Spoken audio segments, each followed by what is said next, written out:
would really prefer to. Sometimes, like for Vici, I feel like, yes, they actually need to be doing this and going, all right, how can we play to win this with what we have, right? I feel like it's a very TYLOO mentality to actually do something like a force buy and get into these positions, obviously. Attack is in a bit of a tricky one because Kaze, I think, is watching this angle, but that's not the ideal situation at the end of the day, as it's all down to Orm, and TYLOO just able to kind of take a couple of aim deals there and just win it from there. Yeah, fortunately, this is where you're going to start to see TYLOO. Oh, Orman, I thought he was going to get the timing there. TYLOO, they're going to pick up a bit of steam. They're going to pick up a bit of momentum. Yeah, sure, they might not pick up they might not pick up Train, rather, and it might be a 1-1 scoreline, but it's a difference of momentum coming into Mirage. That's what I was talking about before, you know. Once TYLOO, let's say they win like 6-7 rounds in a row on this T-side, they start hitting some 6 shots. Yeah, Vici, maybe they do actually scrape through a round. Maybe they do win one of these clutches and actually win the map, but it's a big difference between getting 16-6'd on Train and getting 16-13'd on Train heading into Mirage. And you can see that that's so important for them as well, just to make sure they have those AKs for the one-tap potential. They've left the M4 in spawn, so not too worried about the economy. And at long range, you can see these AKs are just tearing through the anti-eco. Vici shut down before they can even get going on the USPs. Love it. And there it is. 20-second anti-eco. Thank you. Thanks, TYLOO. Thanks, TYLOO. Getting us out of here quickly. How many cringe anti-ecos do we see, Mac, where they just walk around for a whole minute and 30 seconds informing their decision-making and doing a proper job in an anti-eco rather than just dubbing out a T-con? I don't understand why Vici didn't buy Deagles and just try to end it.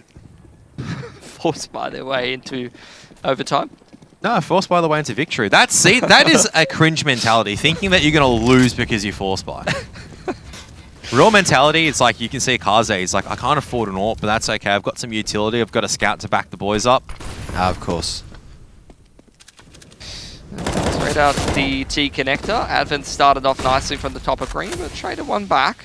Ooh, interesting smoke. Not going to working out for him too much at all, and that's going to be a couple of quick ones for TYLOO to get back into the round. That's a 2-man advantage now in full control of the A site. Kaze tries to wrap around through the dark side. Attacker might have just spotted that at the final moment. Flash through. Drop comes down for Jamyoung in SL, and he's mopped up quickly. Dan King as well.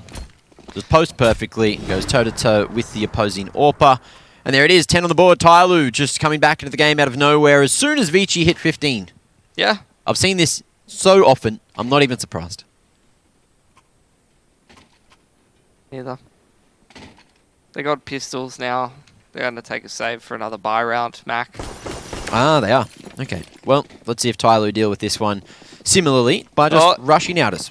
Here they go. Oh, no, they're not rushing out this time. No, not this time. Knowing that Vici, they've worked up the round loss bonus. There's probably a couple of nades coming their direction. Speaking of nades, Zo King cops one, but he's going to be traded through. Somebody coming down staggered in SL, as Kaze can't deal with him either. Somebody feeling sharp, but Advent is a little sharper. Do you expect this as TYLOO? 3 people out from SL. That's the real question right now. Advent's actually managed to make his way all the way back towards A2. Got an AK and armor as well. He's got some teammates over in SL as well, so plenty of position actually for the CTs to work with at the moment. Surely they don't have the best weapons. Bombs in T-con. Must be retrieved at some point from TYLOO, but they don't seem interested as of yet. Oh, how's that timing? How's that for timing, Mac? Oh. It's looking pretty good, and Dan King now in a worrying position. Another AK retrieved for Vici as well, and that's going to be a world of information. Orman hearing Dan King just hurling his way down towards the B site. Jamyoung gets to the back of Pop and able to deny the cross. There it is. Vici turned this series into a best of 3. It's one apiece as we send it to the break. Ladies and gents, don't go too far. We'll be back to bring and break it all down for you.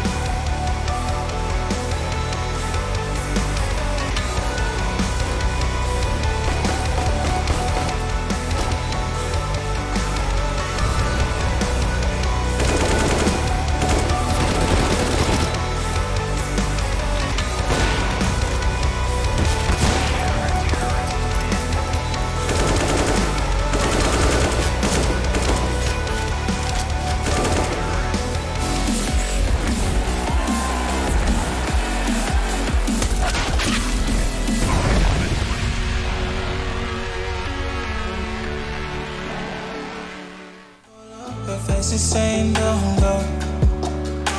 I'm acting like I don't know.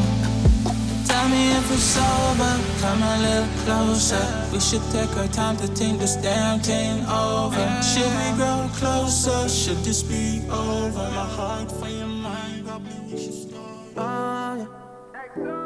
Ooh. Yeah, yeah, I see no signals, no signs. Girl, you be tripping, no lies, nah. You said you're not set by. I flew in all the way for this. I'm not here to waste your time. I just can't give you vibes, you changed a bit. Girl, you mad teasy. I don't mind leaving, just let me know. She told me take it easy. Hey, yeah. I just came here to make y'all feel good. You know what the message is. Suddenly you with me now. You know what the message is. I be running wild for you, babe. You know what the message is. I don't have no patience. Ain't no conversation.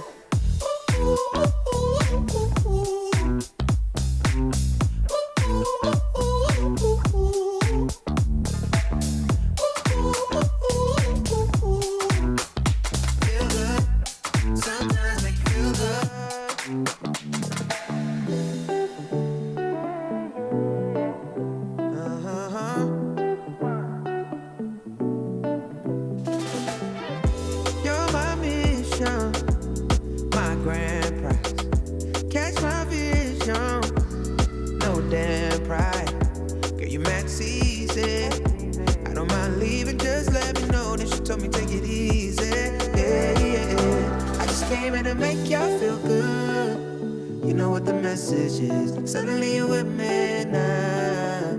You know what the message is. I be running wild for you, babe. You know what the message is. I don't have no patience. Ain't no conversation.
Elfish Guy and Karath both going wild after Vici take the first map, because now there's a much better opportunity for Vici to take this series than there was previously. TYLOO starting with one map advantage and coming into this one a little bit cold, a bit slow to start, managing to, get a few rounds on the board in the end, but Vici just making it work with the pistols, finding themselves some rifles, and Advent finding the lineup as well to really turn that final round on its head. But there it is, Train going the way of Vici, who have brought their A game to the grand finals. Yeah. I mean, I don't know if I necessarily subscribe to that idea where it's like they even things up one apiece. I don't know how you feel, Kev, but for me it's almost like I feel like they have the exact same chance of winning that they did before. Yeah. Like heading into these next couple of maps. How many times have we seen in the grand finals where Vici got 2-1? You're like, oh, it's going to happen. But it's not even just that. It's even just like, I feel like TYLOO have not really been interested in playing very much Train lately. So I think the true test is it's gonna come to these two middle maps, right? It's like, what's the form of TYLOO gonna come when it hits Mirage? Like you can see in Train, it's like they're all losing, and they're still laughing, they're still chilling and having a good time at the moment. I think that kind of indicates their mentality. I think for the first map there, they go, no, this might be a lost map for us, and because we are going to be exposed to one of our weaknesses, and you got to take it like a champ. You can't win everything at the end of the day if you're TYLOO. Yeah. And I think that's the exact reason why. I would totally agree with that idea where it's like it comes down to the middle maps. It's almost like you've got like these two middle maps that are sandwiched between a really good map for Vici and a really good map for TYLOO to win, and it's all about Mirage and Vertigo. So I'm almost kind of glad that Train's just out of the way. We just give that one to Vici Gaming. TYLOO, nice to see them get a little bit more momentum going and actually keep the spirits high rather than just getting 16-6, because I'm hoping that gives us a really competitive game of Mirage coming up. Yeah, well, speaking of Mirage, you know, Vici, they've been looking much better on it in recent times and have even beaten TYLOO on it a few times. So, this is TYLOO's map pick. Do you think that they've brought something different to the table? Do you think that they've put in a bit more work trying to get back into the series, going for a very dangerous pick of Mirage this early on? Yeah, potentially so. I think, yeah, Vici are not too bad on Mirage nowadays. They're decent, but it's still quite a shaky map pool in terms of the map for them in terms of the win rate. TYLOO, a lot of their Mirage struggles really is my questions about their T side, to be honest, probably similar to you, Kev, where it's like you see sometimes they really struggle to put rounds on the board on that T side. Yeah, 100%. Because it's kind of like you have one round where you can see it's actually a very well-constructed round, and I'm like, excellent, we need to see more of those. The next 5 rounds they do something like, all right, let's just drive it out of A main, let's just throw 2 set of smokes, no adaptations around anything. The flashbangs aren't good enough, for example. Mollies don't cover particular areas. I think one also very important thing to note right now is that Vici's form is very, very good. Right? I think it's like when all cylinders are firing for Vici, they can definitely contest TYLOO. When Advent's having a good day, you can kind of go, and the rest of the team for Vici are having a good day. Yeah, this is the team that can win the grand finals, but how long can they sustain that form? Yes. Right? I think that's a real question, because that's always been the problem with this roster. Kaze is absolutely fantastic over a long period of time, but Zokin goes missing, Orman goes missing, sometimes even Jam Young goes missing, right? And Advent, like him having a good game is an abnormality as opposed to him having a solid game all the entire time. Let's be real. Yeah, well, that's it. Let's see if they can carry that form across, at least into the second map of the series, into Mirage, which is coming up on the other side of this break.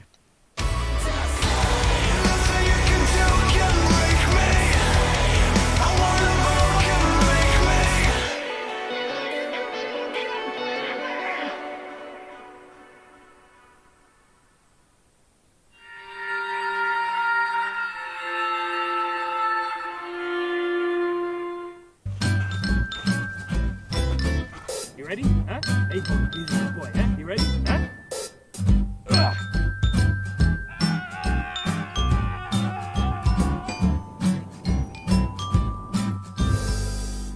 Start your esports career now at play.eslgaming.com. My name is Jordan Gilbert, aka Nothing. Hi, my name is Sue Lee. My handle is Snix. I think it's important for these initiatives to happen. Empathy really, really goes a long way, and it always means so much to us, and I think that's where initiatives like this really help. I encourage everyone in the community, anytime they see bullying, anytime they see someone getting called names, I encourage you to step up and say something. Good luck, have fun. Good luck, have fun.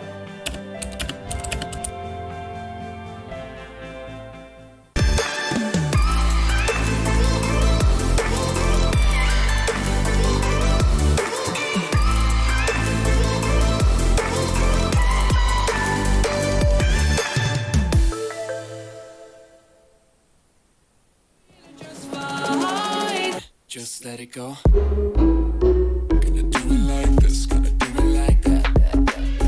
Everybody's on that, gonna do it like this. Yeah, we never look back. Oh,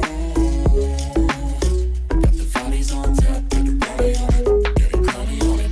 Got me on the right track, yeah, you got me on it. Gonna do it like this, cause that's the way we want it. Gonna do it like this, gonna do it like that. Gonna do it like this, yeah, we never look back.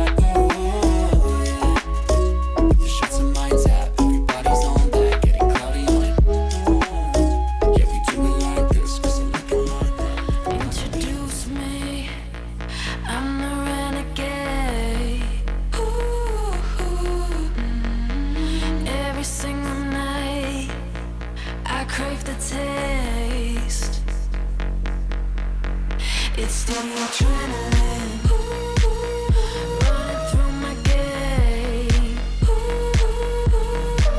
It gets me high, high, high. Got no time to waste. Ain't got time for small talk. I tell you the truth, I'm fast.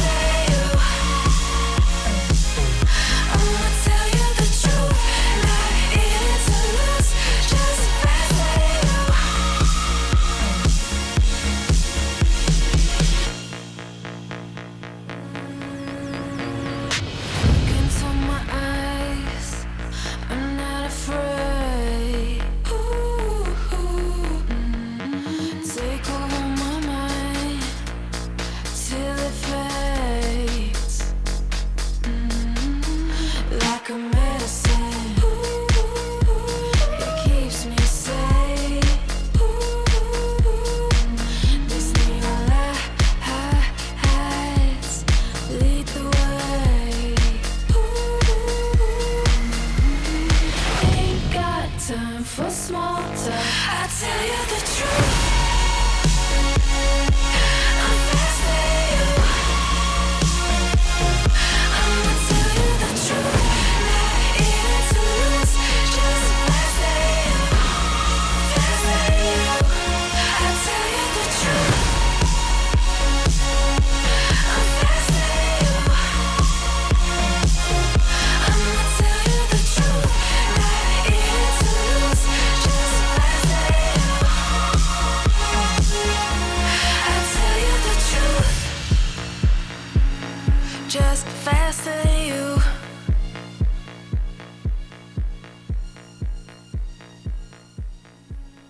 Just faster than you. ESL Pro League is brought to you in part by Intel, Gaming Malta, Euronics, Mountain Dew Game Fuel, CS Money, MSI, GGBet, and America's Navy.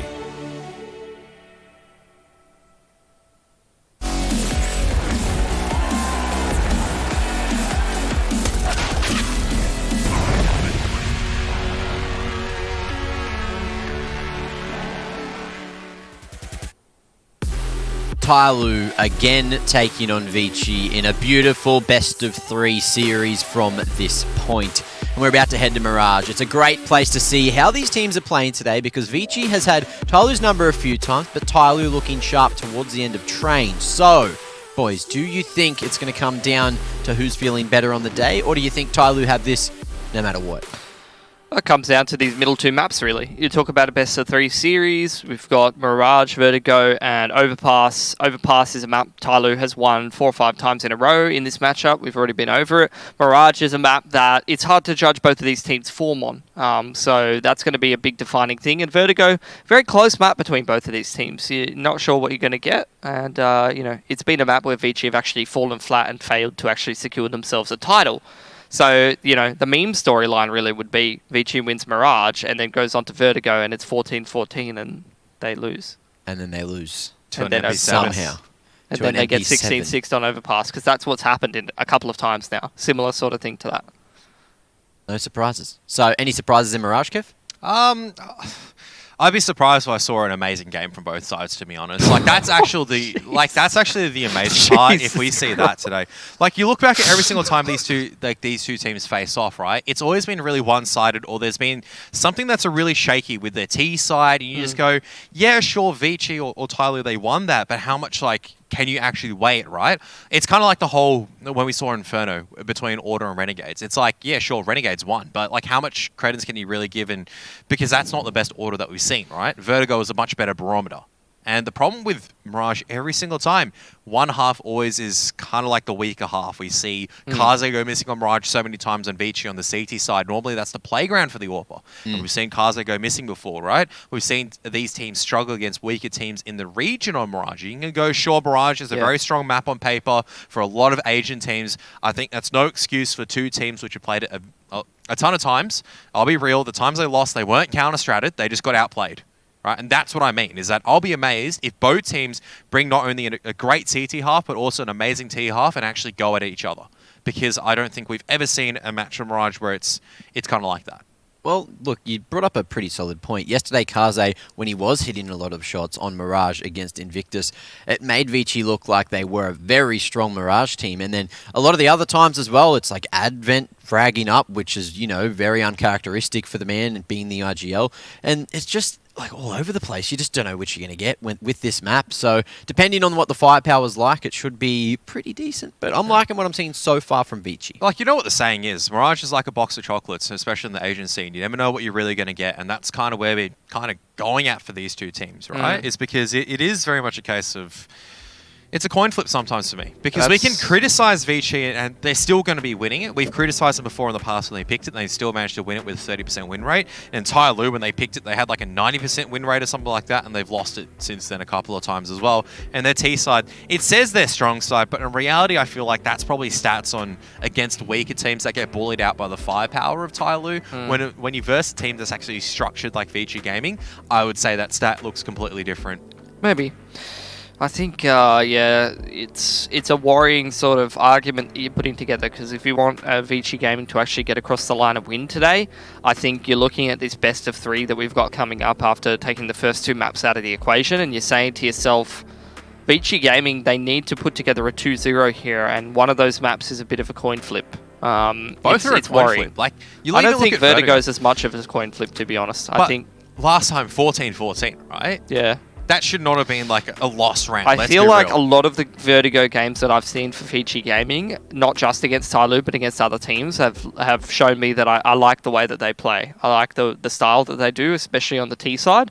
And I think a lot of the times they played TYLOO and Vertigo, I've said Vici Gaming should have won this game. They set themselves up to win this game, and then something happens. So I feel like you can say that about I know many different I know, but Vici like, has set themselves up to win the series. They should have won the series, but MP7.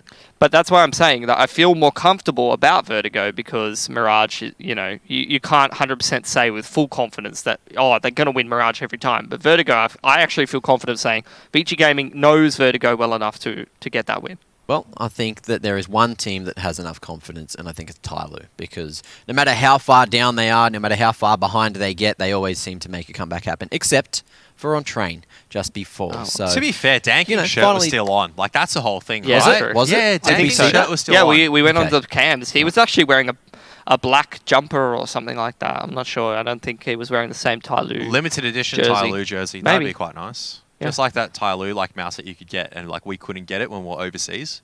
I was so upset about that. Really? You couldn't get it? Yeah, no, it's like there's a limited, so if anyone doesn't know, so obviously TYLOO is sponsored by a peripheral company, which I won't mention the name of, and there's a very particular TYLOO version of it, but you can't get it overseas. It's it's like a very limited release, and we tried our best to try to see if we could get our hands on it, and we couldn't. So They looked good. Yeah, I didn't try to get them, but I thought that they were quite cool. Very nice sort of like red color looking mouse, and looks, I mean, let's be real, the TYLOO sort of brand and logo, very cool. I like it. it's a bit well, different. While we're talking about shirts, I think Text Guy might have something for you here, Mitchell. Dear Pilsky Cast, yesterday you wore 2 shirts. What's changed today? The shirt that I was wearing, and usually like I just kind of roll into the office and I just chuck on whatever I was wearing the day before that's hanging up on a coat hanger. Yesterday the shirt was like sort of tight enough to fit under this shirt. Today I was wearing like a baggy shirt that's like more comfy, would have probably like pillowed out this way. So that's what's changed. It wouldn't have been more appropriate to wear. So you're wearing 1 shirt today? Okay, I lied. The reason I'm only wearing 1 shirt is just for easier access for Text Guy. Is that an invitation? Hey, Yeah. Text Guy. How you doing? I'm dropping him off afterwards. Didn't we tell you, Jordy? I didn't realise you two were in a relationship. Not yet. Hopefully. We're working towards it. Okay. Well, anyway, just to let you guys at home know, there is a slight delay getting into the server, which is why we are filling and talking about Mitch's fashion choices. No, the So- bottom's not right great, here. is it? what are you wearing tomorrow? I know we're not on set, we're not on Press. camera, but you ready? I wear Press the button. shirts too. Poggers in the chat if you wear shirts. Yeah, very cool. Poggers. Yeah, no poggers, Poggers, for look. Danking then. Wearing shirts. Hands up if you wear shirts. My hands are up. I wear shirts. Do you wear shirts, Kev? Huh? Hands up, poggers. Nah. No poggers from me. If it wasn't like for the fact, like I've asked multiple times before actually on broadcast where I'm like, can I just not wear a shirt for this broadcast? They've said no. Why? You've been putting in the hours. at Why, the gym. Dag? Danking- Yeah, because I Danking just be gets to like, not wear a shirt. Yeah, Danking gets to not wear a shirt. Why can't I not What's wear a this shirt? discrimination, Yeah. I'm huh? more shredded than he is. Get me into TYLOO. Jeez.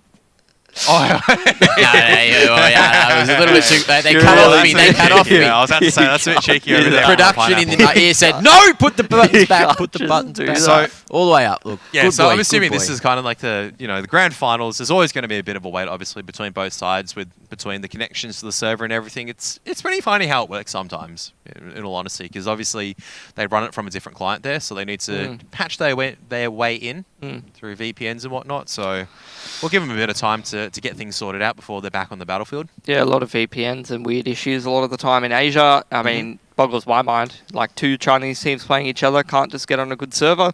Not that simple, apparently. Not something I understand very well. Well, look, You can't there's even boot up your someone- PC. Yeah, well, Don't bully me, okay? Yeah, I'm a look, video gamer. You struggle sometimes. Look, I there is struggle all the someone that time. is a professional that has a few tips for you guys at home, so have a quick look at this video.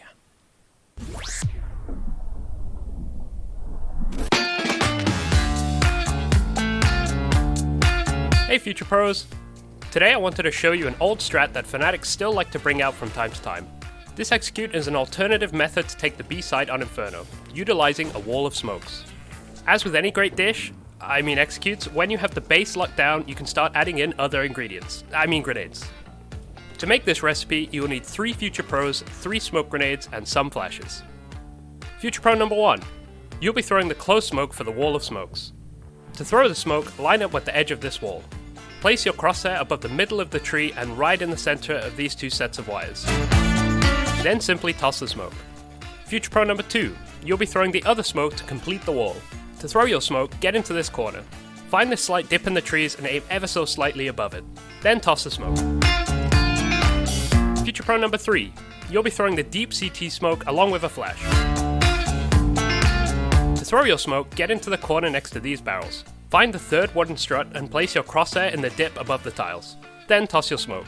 To throw your flash, it isn't really a lineup, just lob it over the roof and pop it above the smokes.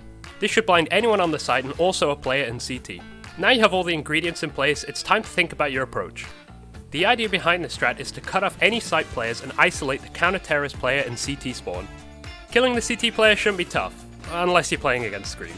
You can then wrap through ruins and split the site from 2 points. If you have the bomb, you might be able to get it down while the smokes are still up. JW is struggling a bit here, but I'm sure you guys can do it. Like with any great dish, feel free to add your own spices. Want to double nade CT as you push? Go for it. Want to throw a metric heck ton of flashes over the site? You can do that too. After all, you are the cool cat of your very own strat. And as always, enjoy.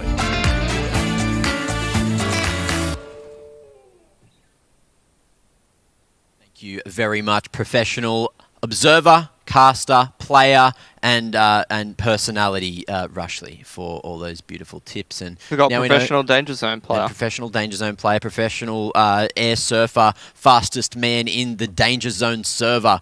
Yes, the big man. So providing some sick tips and breaking down that strat for you guys at home. So players are in the server, about to get into the game. Predictions in terms of the score as we look at the GG bet odds. Wow, They evened up a lot. they're That's tight. for sure. Those are some tight odds considering it's TYLOO Vici. Yeah, just back to the BO3. So maybe map selection changes That's it a little bit. honestly, that's actually looking very good for TYLOO, I would say. I think a couple of people, maybe, like, we're going to have some molding people looking at that and just probably going like, oh, that's really equal, even Stevens. But that honestly should still be a lot more heavily favoured in TYLOO. You got to look at the history, right? You got to be looking at the maps. Especially with Train. overpass in there. I wouldn't look at Train and just be like, oh, yeah, this is Vici's in the bag to take for sure. I mean, like, sure, they looked good, but we already knew that Train TYLOO didn't look good at. They're not particularly fantastic on that map. No, not really, but let's see if they look good on Mirage. Let's see if they can get back into the game and bring the Thunder for map 2 of the series.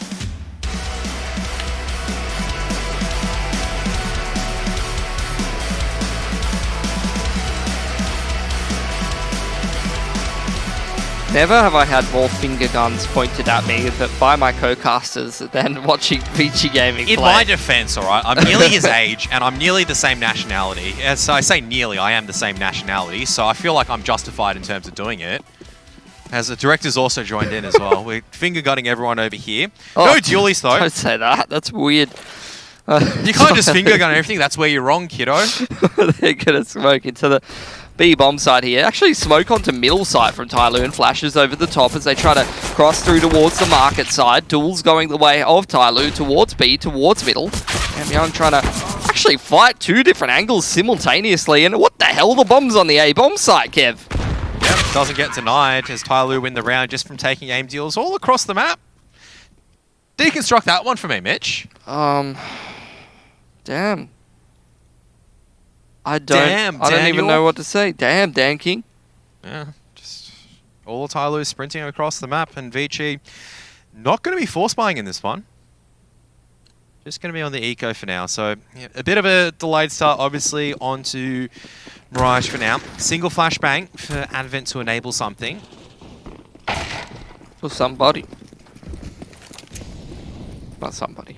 He wants to disable somebody. Alright, so pistols at close range, flashbang. Unfortunately not good enough to affect the rifles at long distance. Bomb. Very easy shot down. Not even 1 point of damage on TYLOO. Clean. That's as clean as it gets, Kev. First buy round coming out, but the CT side are going to be hampered by the fact they don't have as much utility, so I don't know how they're planning to get map control off TYLOO. Or if they have to play a little bit more reactive here as opposed to proactively.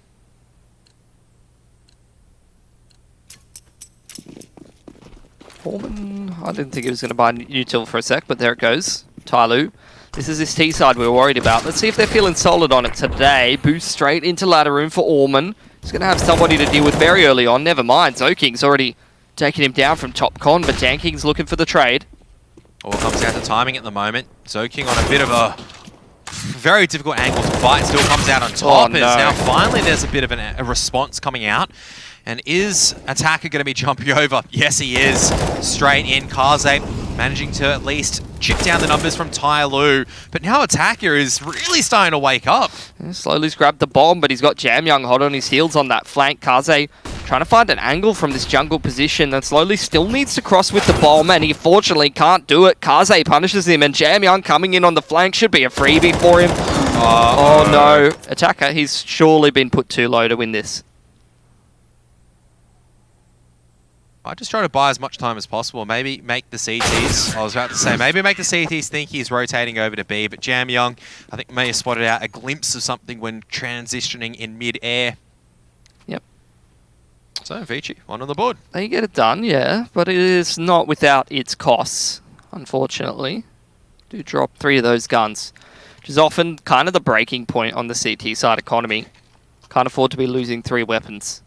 Often does mean that you don't have much money left over in the next round if you didn't start with very much. So it's basically what's happened there. TYLOO do empty their bank accounts as well. So this will be a pretty important one for both sides.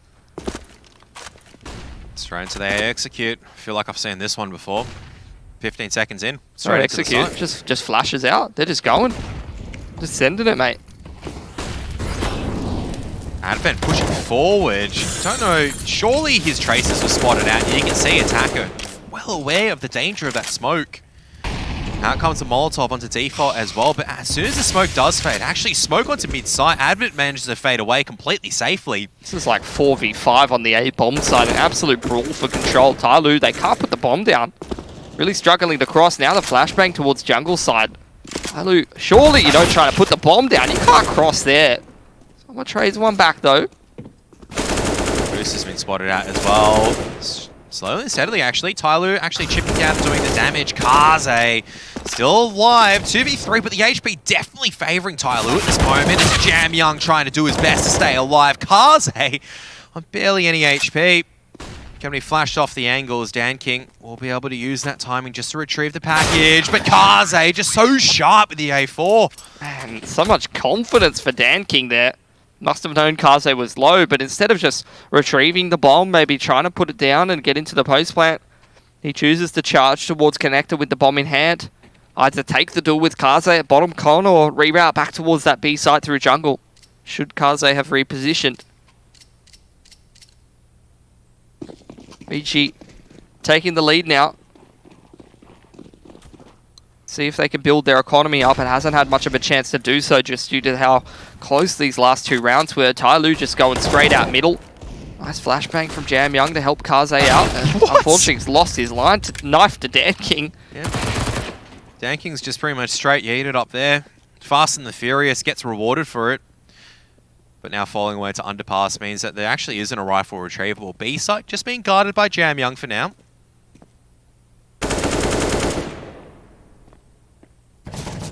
Safe position for him to win a duel with the AK there. It's just down to the Deke and the P250. TYLOO seeing if they can take 1 or 2 more guns off Vici before heading into their next gun round. Zoking's also putting himself in the position to retrieve the M4 as well. Otherwise, no other weapons for Vici really to just salvage around. They want to keep as many rifles alive, Mitch. Their money isn't great. Yeah, they have none. So this is really the round that you look towards as Vici Gaming to go, hey, here's my chance to actually build up some cash so that later on when this half gets a little dicier, when TYLOO do win that gun round, I can actually recover from it and continue to buy.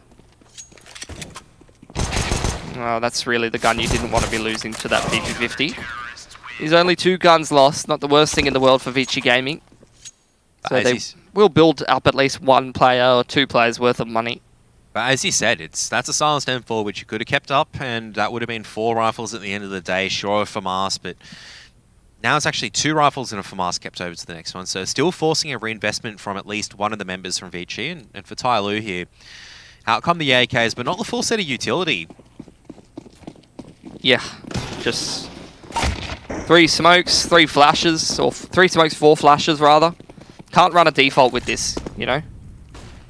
TYLOO, they've invested a lot of their flashes in getting slowly out middle towards top mid boxes, and he's got a smoke to be able to chuck on window. And from there, TYLOO has to decide what they want to be going for here. Bit of a failed B-Apps spray coming out from Vici, where they actually got Zoking nice and early on, but Jamie just couldn't jump on top of his head.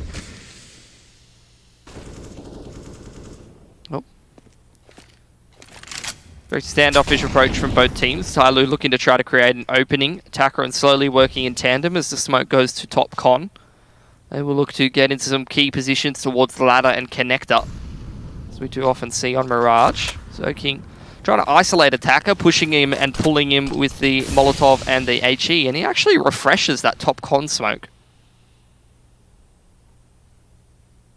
Keeps Kaze safe, and Advent can just be tasked really with just guarding window at the moment. He's been there the entire time. 45 seconds left. Not much utility now for either side to work with.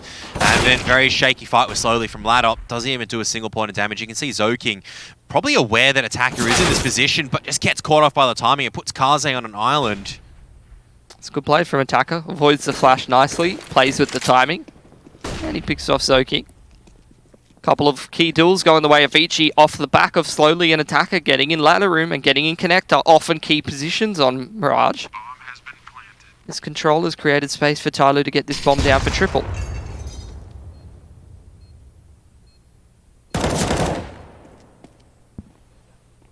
Might just be a save coming from Vici at the moment.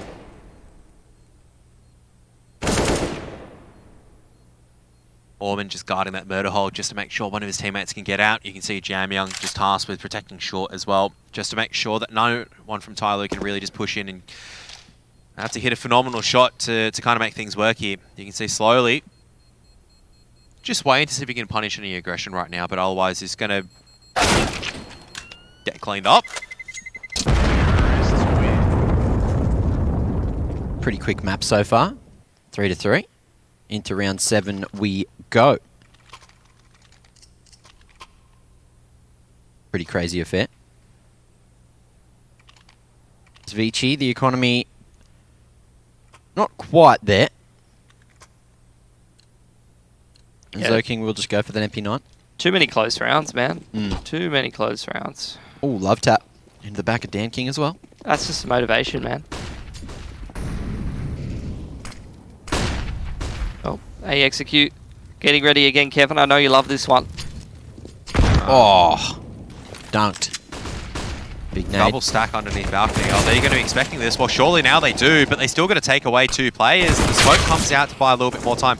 Hang on a second, slowly. What are you looking at? He still managed to convert that, but the HE grenade actually hits slowly in and takes him out. Dan King makes his way into sight. I think has spotted out Kaze and Attacker just standing on that stair smoke at the moment to try to find his timing.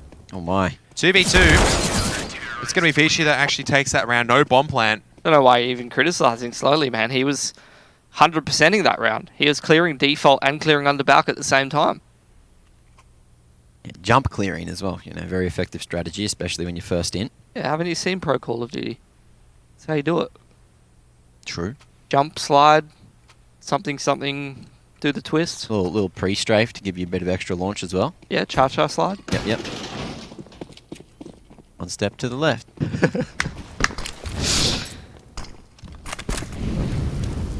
Utility exchange once again. That round coming so close to where it may reset either team's economy. 2 picks going the way of TYLOO though. It's a lot of pressure on Vici Gaming. Somebody already managing to get in front of the molly, but did he really, or did the molly spread and make him stuck in the corner? Well, that's exactly what's happened, and we're back to the 4-on-3 situation. TYLOO losing the 2-man advantage, but not losing the round just yet. Still in the driver's seat. Flash and connected though. You can see Orman surely should be heard out at this stage by Slowly. So don't know if this is the go signal for TYLOO at the moment. A lot of responsibility left kind of on the extremities right now for both CT members. Just a bit of a dance around the site as Kaze just trying to buy as much time as possible. TYLOO still caught kind of in no man's land right now. Can't really take B site successfully as they can't get the trade in time. Can't really take A site because you don't know where Advent is, and Advent's going to try and big brain it right now. Try to play the high percentage. Solid position to be in. Attacker not fully clearing CT. Jumps up. That's the 2-on-2. Bomb still being stuck. Oh. Towards triple. Denies the man on the cover. Asama goes down to 50. And Advent does it all himself. 3 kills in that 1-on-3 on the A site as Kaze comes in a little late, but better late than never. Vici now with a 5th on the board and off to a solid start in the first half. How do they turn that around from a 3-on-5? And how does this happen, boys? 100-0 in a Molotov, huh? We're looking at over here. We've got Orman and somebody. You can see it's a 5-on-3, okay?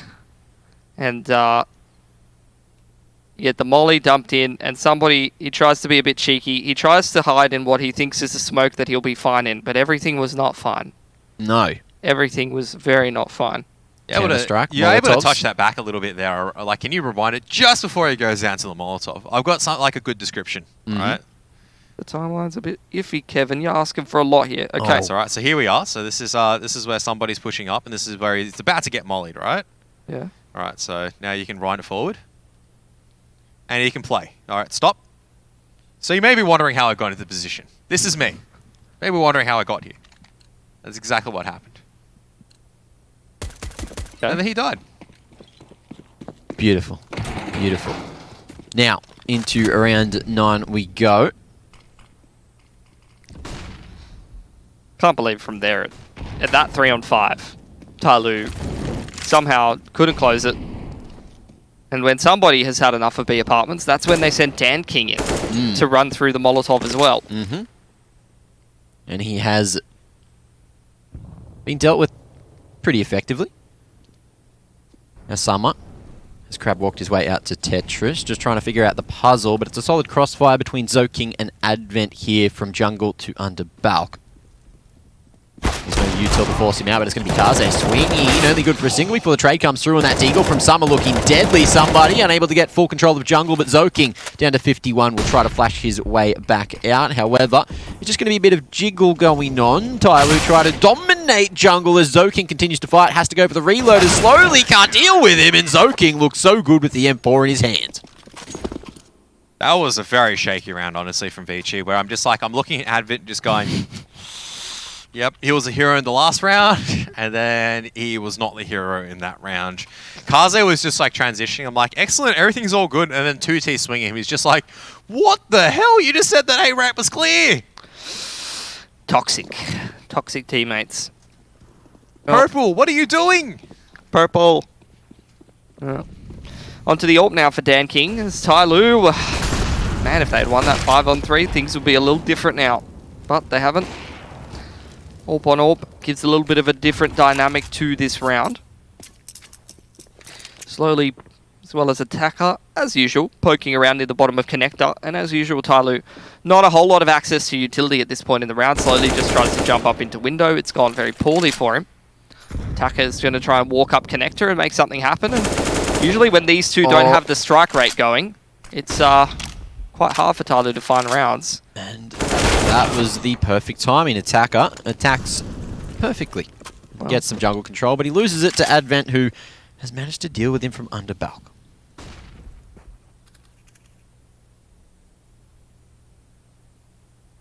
It's going to be another go from Connector here. But Jam Young's been doing quite well. And Summer just kind of spotted out no man's land in between 3 CTs as well. Vici starting to build up a little bit of money right now towards the final stages of this half, which is always very good. And TYLOO, another attack timeout. Yeah, and this is, I feel like, what we mean when we say, like, TYLOO's got a bit of a shaky mirage, right? Because it's these kind of moves where I'm thinking, like, okay, you're going to send Slowly up. He's going to jump up into up into window and try and make something happen. That doesn't go well for him. Now they're in a 4-on-5, and it's almost like they feel like they have to take more risks and more fights. And just look at how split up TYLOO are in all of these duels. They're all 1v1s. Like, slowly takes this one. There's no trade potential. Somebody, let's be, like, fair enough, Zoking swung mid there and killed him. But Attacker, he's taking another 1v1. Closest two teammates are over here. And there's no, like, sure, even if he does find that kill, there's no, like, how do I say it? It's not a high percentage play. Well, it's not just that. It's like, you want to get kills where you can capitalize on them, right? Yeah. There's nothing that those two guys at B Apartments can really do when Attacker's going for those picks, when Slowly's going for that mid-window pick. There's no step 2 of the plan. It's just, I'm looking to get this kill. The trade potential.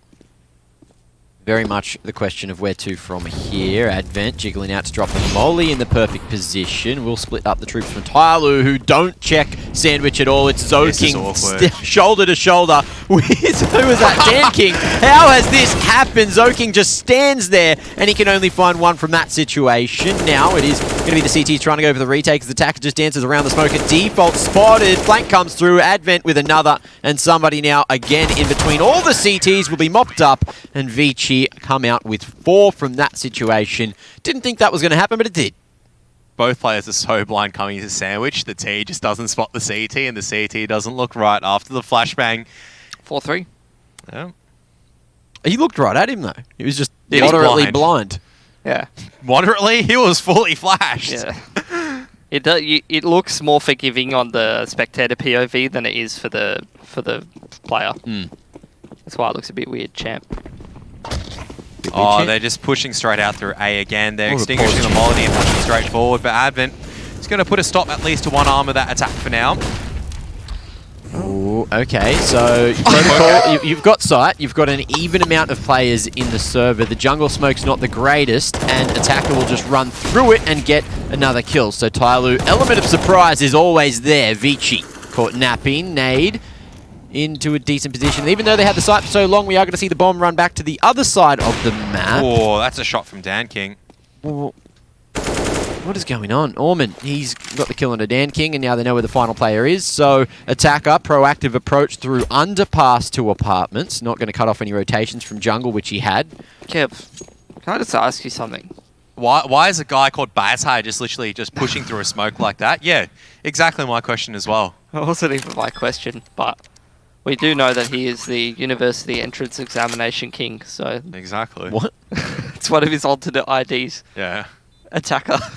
University of... What? The University Entrance Exam King. It's like... Or champion. The context of this one is like, is obviously champion. a lot of people are different aliases. A lot of Chinese people love having numbers as their aliases. Yep. Attackers, like different aliases, are Fat Tacker. Yep. Yes, I'm not kidding you. Go look it up on Wikipedia. You'll find that his alternate alias is Fat Tacker, making fun of himself. Baita, which is Wombok. Wombok, oh yeah. Delicious. And High School Examination King. Which means like, yeah. But anyway, what I wanted to ask you, Kev, actually, is what's the point of doing an A execute? Just run through a molly, right? No, but what is the actual point of doing an A execute? I feel like I knew the answer to this ages ago, to be honest. You want to get the bomb down, and then you want to play the post plant, right? That sounds just like general executes. Yeah. Yep. But how often do TYLOO A execute? Every... And then they don't plant. Ever. Most rounds? And they just fight the whole round Yep. until there's either no CTs left or there's no Ts left. And it's one of those two, but it's like they throw all their utility and then they go, we are going to fight after the utility fades. It's a situation where they're one step ahead. They're like, we are not going to get rushed trying to plant if we never plant. I love this at the moment. It's like attacker versus attacker. But now It's they've face gone off. But now they've gone full circle where it's like they will never get the bomb down. So that's how you get into the mentality of, well, at this point you have to run through the jungle smoke and shoot them because the bomb plant is never an option. You're never going to get into that post plant. So what do I have to do to win this round? Shoot them. Go shoot them. Yeah. Just shoot them, lol. But yeah, we do have a bit of an extended tech pause going on, so we're just going to look at a couple of replays. go back what to you one got? of Some? You got something for us? I'll see. Hold on. We'll keep the replays pumping. I was wondering how... Yeah, that's a nice little shot from Kaze. I was wondering on that 3 HP clutch, like what kind of angle he had at the end of the day. Oh yeah, slowly jumping through. Oh. Beautiful. Let's go back to one of our old favourites. What you got? Give us the goods, Mitch. I'll wait for the replays. I'm assuming it's the round where we were just talking about, where attacker just pretty much just yeets through a smoke and just gets someone from jungle. So Nah. Oh. We could do that one, but we'll go back to... We just saw that one. That's boring. Man, I tell you, Mirage is Advent's favourite map, I swear. Why's that? He just frags on it. He's a I don't know fragger in your general, Mac. I'm not gonna lie. I don't know what your definition of fragging is, but I think going 1 and 6 is not fragging. He's not going 1 and 6. He was going 1 and 6 at one stage. Oh, it's not the end of the map yet, Kev. Still got time. He still has time to end at 1 and 20. He got a 3k. He smashed it. Alright. Here's, Oh yeah, this is the round where Zoking was... They got the flashes over the top. Yep. Popping them in. Molly splits up the troops, slowly goes through it. He actually gets team flash there, I'm pretty sure. Hold on.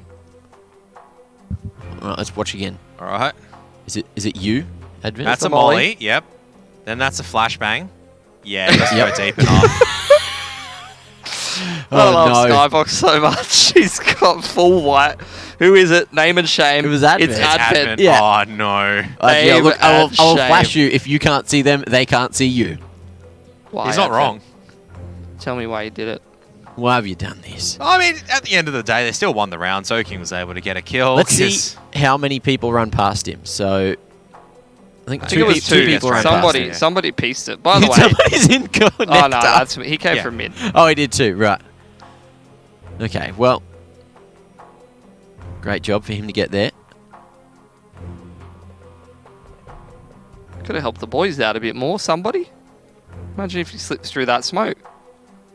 I mean, he tried afterwards. Jam Young then decided to shoot him. True. Watch. Oh, did you want to... we wanted to... what else did we want to do? We wanted to do that attacker round, right? Yeah. This is all pause. Sorry, guys. The timeline's a bit finicky. But here There we he go. is. Oh, yeah, you just saw that. Yeah. That's attacker right there. All right, so smokes are up. CA execute. Yep. Flash Right. through. Get rid of the site players on 40 HP because he's been spammed down. So his first action is not to secure the site and maybe clear out any close threats. What do you reckon? Who wins this duel, boys? CT or the with full HP or the T on 40 HP? Who's coming right into his sight line? Oh, I don't know. I have a feeling that the CT would have the advantage given Maybe the situation. that would be very wise of you, Mac. I was going to say most CTs, but not to the high school examination king, right? This is what it means to be a high school examination king. Ooh. The 1B. Hold on, I should have gone first person, shouldn't I? All right, let's go first person. All right. We're in the brain of attacker. And then we'll go back to the game. All right, so he's going to push straight through and just gets it through the edge of the smoke. Beautiful. Classic. Easy. That's how you do it. Take your notes, chat. That's how you do it. Run through smoke, half white, flick 1B. And you question mark. Can beat Vici. Step 4 is profit. Here we are, back live again, as we see TYLOO hunting for a bit of mid-control now. Somebody down to 6 HP and no one falling yet, but two of the players on Vici, Orman and Kaze, quite low themselves, slowly. Just going out dry, trying to beat the Molotov, but not expecting the swing from Unders. Dan King, however, will trade that one through, and now it's looking a little bit dicey for Vici. Yeah, both players actually pushing through B apps and actually catching somebody out by surprise. Jamyoung actually gaining a lot of map control from that. I'd say Kaze and Orman both low. Not really in the position to impact this round just yet, but TYLOO, they've got soft control of the site, and the problem is, once again, no one is planting. Yeah. We don't plant on the A site. It's a trap. I've been burnt too many times before, Kevin. I won't do it. This mid deal's going to come down between timing as well. Attacker gets the better of Jamyoung. That's one of the healthier opponents knocked out. He's so sharp. It's robotic. It's just magnets to the head.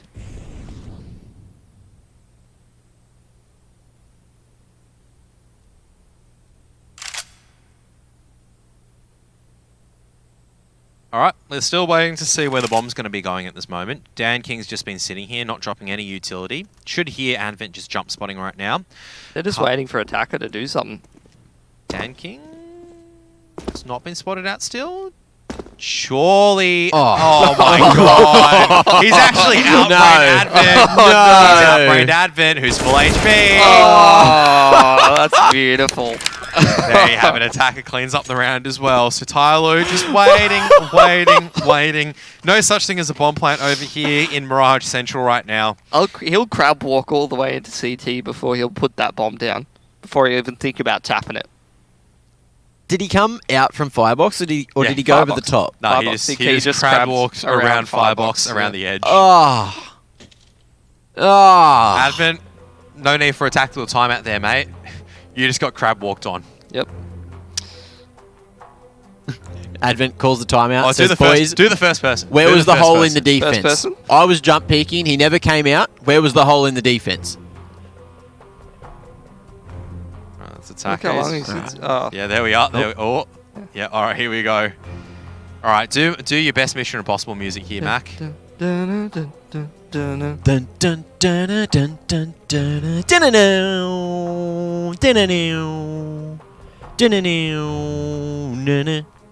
And then meanwhile, Attacker's shooting people in middle. Attacker, let's be real, Attacker won that round for them. He was top mid boxes. But this is what I mean. It's like, I feel like TYLOO have only gotten so many of these rounds because of the fact that Attack is 16 and 8 at the moment. It's like classic Attack. He just takes aim deals and wins. Yeah, it wasn't looking like a good half for them, but a lot of sort of dicey rounds where it gets messy in the mid round and individuals making plays have gotten TYLOO out of kind of a bad situation.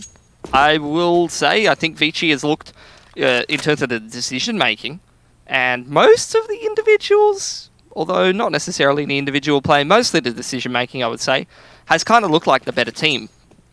But TYLOO, they just got these players, man, who they just win rounds. Man, this is really weird. Someone in chat said Dan King is a faking noob, but I think that he didn't fake anything at all. He didn't even try to tap that bomb. He just crab walked across before. Yeah, he's not a faking noob. What are you talking about, man?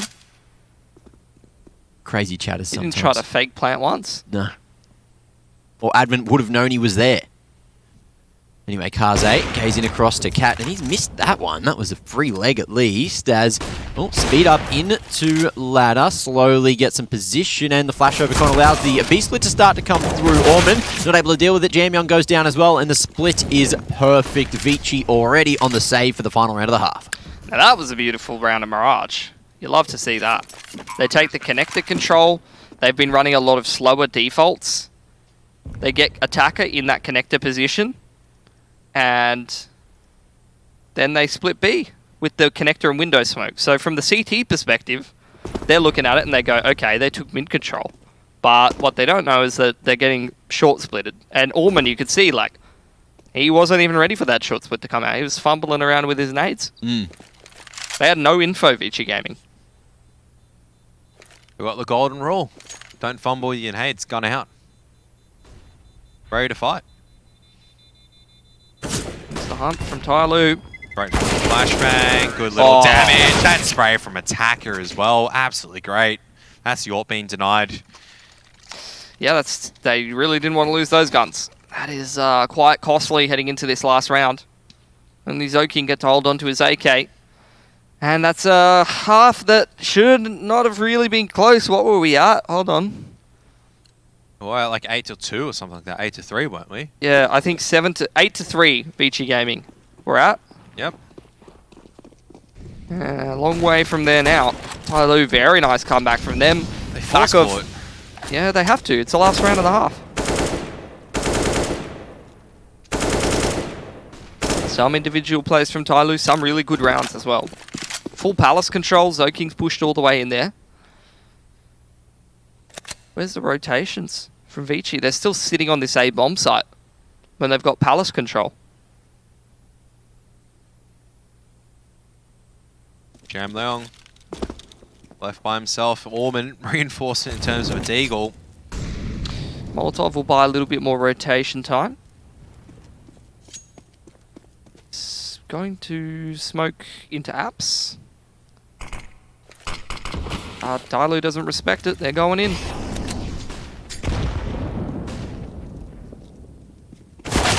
Oh, okay. Nice entry from Summer to try to finish off the half. Somebody as well will chime in. Orman with the Deagle. Again, going to try to take an isolated fight, and it's not looking too well for him. However, somebody goes down to 55 and hits the head that he needs to. Zoking now 1v4 to try and clutch it for the half, but it's looking like an 8-7 scenario.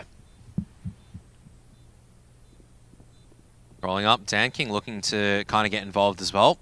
Summer, though, is going to be able to hear that information. Spots out the shoulder of Zoking, so a very equal half at the end of the first half. Mirage 8-7 as TYLOO looking to capitalize on this momentum going forward.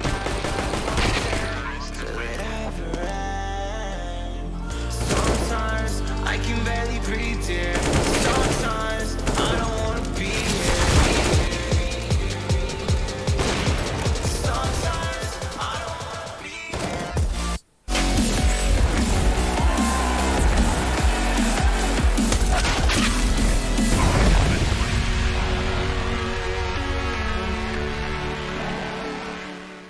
Suddenly you're with me now. You know what the message is. I be running wild for you, babe. You know what the message is. I don't have no patience. Ain't no conversation.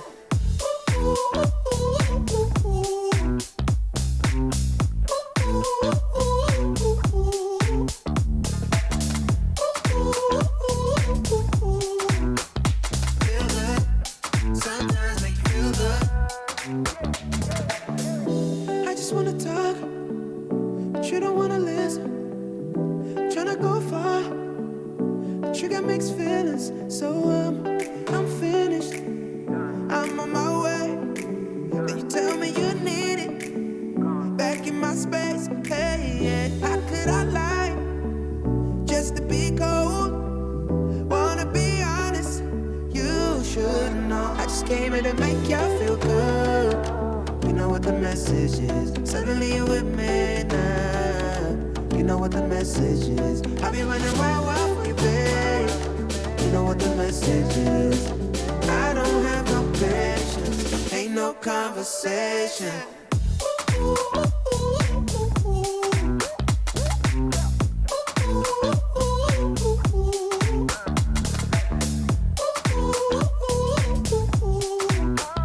Feel good. Sometimes make you feel good.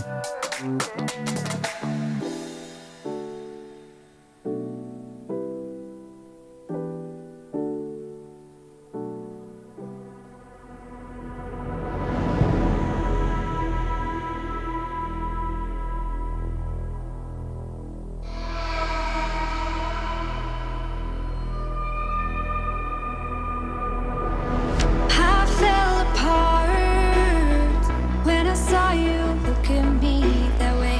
It broke my heart to see.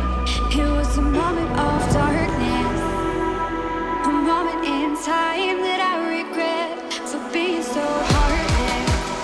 It was a moment of darkness.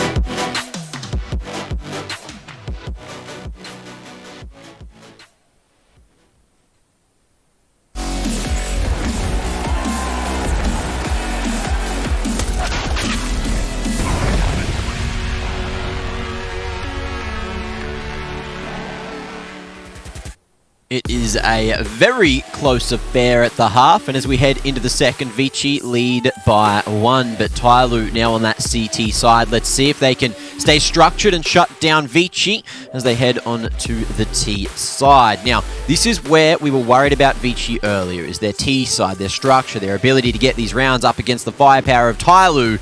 And Pilski, are you happy with what you've seen from Vici so far here in Mirage? Yeah, they let it slip a little bit too much, I think. They're going to have to dig quite deep on this T side now and show us a level of consistency. I know they have the depth, but can they keep up the round wins as consistently as they need to actually close this game of Mirage, which I feel is a must win. Somebody's gotten away with robbery there, just soaking. Knife out. Turned away. No one's going to pick B&B apartments. No bloody way. We've shown enough presence. Surely he's not going to come back, right? 3 Ts and then somebody's like, I haven't seen anyone for 2 seconds. I'm going to check to see that they're still there. Who's there at the door? Who came knocking? It was Vici. It was Zoking in particular, trying to play knock and run. I'm very surprised by this mature decision from somebody to not re-peek on the same angle for the third time afterwards. He's actually playing very passively and patiently. This is truly a sign of an evolving player right now. Great maturity from somebody. Old somebody would have just kept pushing. What is Vici Gaming doing, though? They need to get a wriggle on. They're waiting for somebody to push. Yeah, he's traumatized them. He really He's has. conditioned them. Look, TYLOO, they're going to try to play retake here on the B site, and that's if they need to. That's if somebody misses these shots, but in comes the noise, in comes the rotations from TYLOO as the hit as well from Vici sends them onto the B site. Somebody unable to tap these heads at long range, just hunting, missing, and now stuck in the corner. It's going to be Jam Young to clean him up and bring it back to 4 apiece. Bit of a drive there, coming out from Jam Young, and he's looking to really utilize that close range dueling potential of the Glock. Dan King eventually has been compromised. Attacker trying to bail out Dan King from a poor situation. As out comes the retake now. Summer getting so much closer. Who's got the kit at the moment for TYLOO? Don't know who exactly has it, and Advent's kind of stuck in a poor position. Summer sticking the defuse right now. Advent, he's going to try and use a decoy grenade to jump out. What is going on there? Oh no. Why did he just not swing? Here's what we were talking about, all right? Somebody, the man, initially, right at the start of the round, you see him jump up to B apartments. He cops shots from 2 players, right? Very likely to be a B apartments hit. He falls back. He's expecting the hit to come out. And then as soon as there's no rush just yet, like not even a second's notice, even just instantly comes up for the re-peek. Zoking's falling back, and he just 1Bs him. The initial pressure, and I don't know if that's a read. You know, TYLOO and Vici Gaming have played each other so many times at this point. He might think, oh, okay, B apartments pressure's over. It's not a B execute. But just the instant re-peek. Like, what if you got 3 or 4 players running at you with a Glock? Let Nade doing big damage onto Zoking early on at the back of apartments. TYLOO trying to go for the boost on the short side, but on that jump peak, they don't see a thing, so they back away instead, thinking that the boost has been heard. However, it's just a slow approach, Vici. Very defensive positions from TYLOO. They're all behind the midway point in the map. This is a force buy for Vici Gaming. Handful of Galils, and a Deeg, some util. They tried to send somebody in off the back of that good old Bentet flash. Rest in peace. He's not dead. He's in a better place. He's not in the Asian region anymore. He is in a better place. And that's not a bad thing. Anyway, Vici, after trying to test somebody a couple of times, start to make their way back towards A. Got 2 smokes, but they're just going to rely on Kaze flashing them in. Summer has got the AUG on the retake angle. Attacker's over with an M4. Can Vici cross safely? Seems like yes. TYLOO aren't peeking, at least for the time being. Attacker's burning quite a bit right now. He's trying to push forward. Still gets away with... Almost got away with 2. But the crossfire has been set up as Advent decides to walk straight into CT. Gets absolutely domed. Where's Orman? Yep, top mid, as most people are. That was just not a great round of Counter-Strike, honestly, from Vici Gaming. And people were thinking I was harsh when I was saying, look, if I get an amazing game...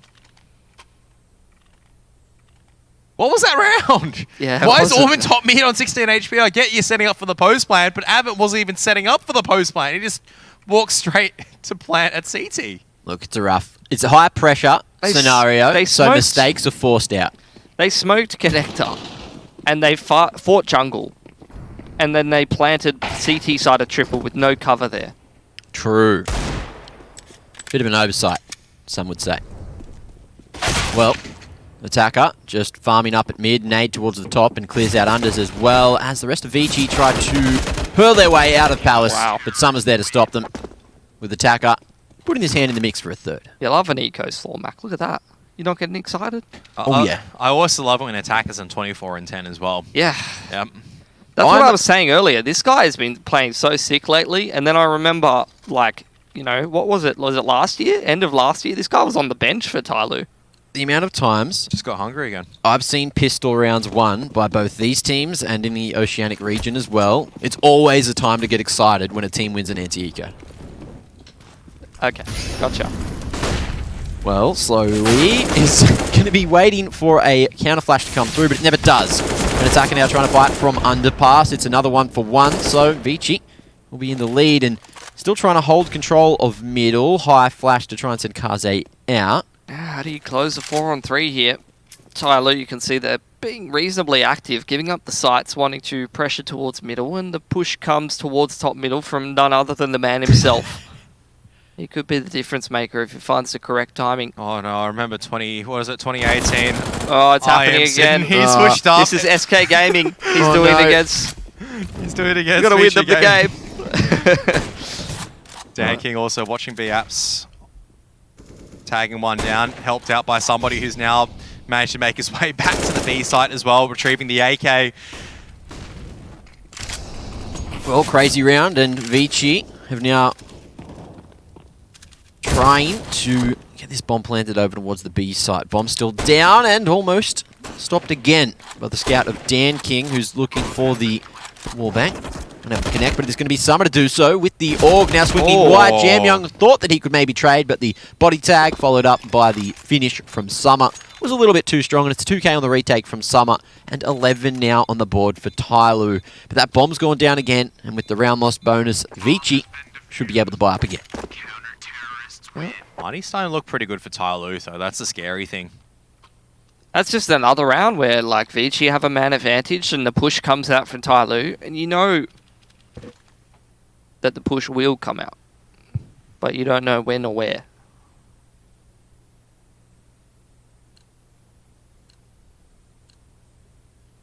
Every single time I just see somebody push top mid, I'm just like, no, please don't. I've got bad memories where he kills 4 people and brings it into overtime. That's a good memory for me. It's a great memory, but it's that like wasn't overtime. That was 15-14. Yeah, but he brought it into overtime because of that round, because he gets 4. He doesn't get the ace. Didn't TYLOO win 16-14, the game you're talking about? I thought they were 15-14 up. And Maybe SK... so. Or they're 14-14 tied They were apiece. leading that game. They were front... My memory of that game, we're talking about a game in IEM Sydney 2018, I think it was. Yeah. It was TYLOO against SK Gaming, and I think TYLOO had a big lead, and SK Gaming were looking like they were the much better team in the gun rounds, and then they broke TYLOO's money on the CT side, and somebody just hit in a top mid smoke with the UMP, and then pushed top mid and got a 4K. And when they had no business winning that game. Yep, pretty much. I'll have to go back and look at that.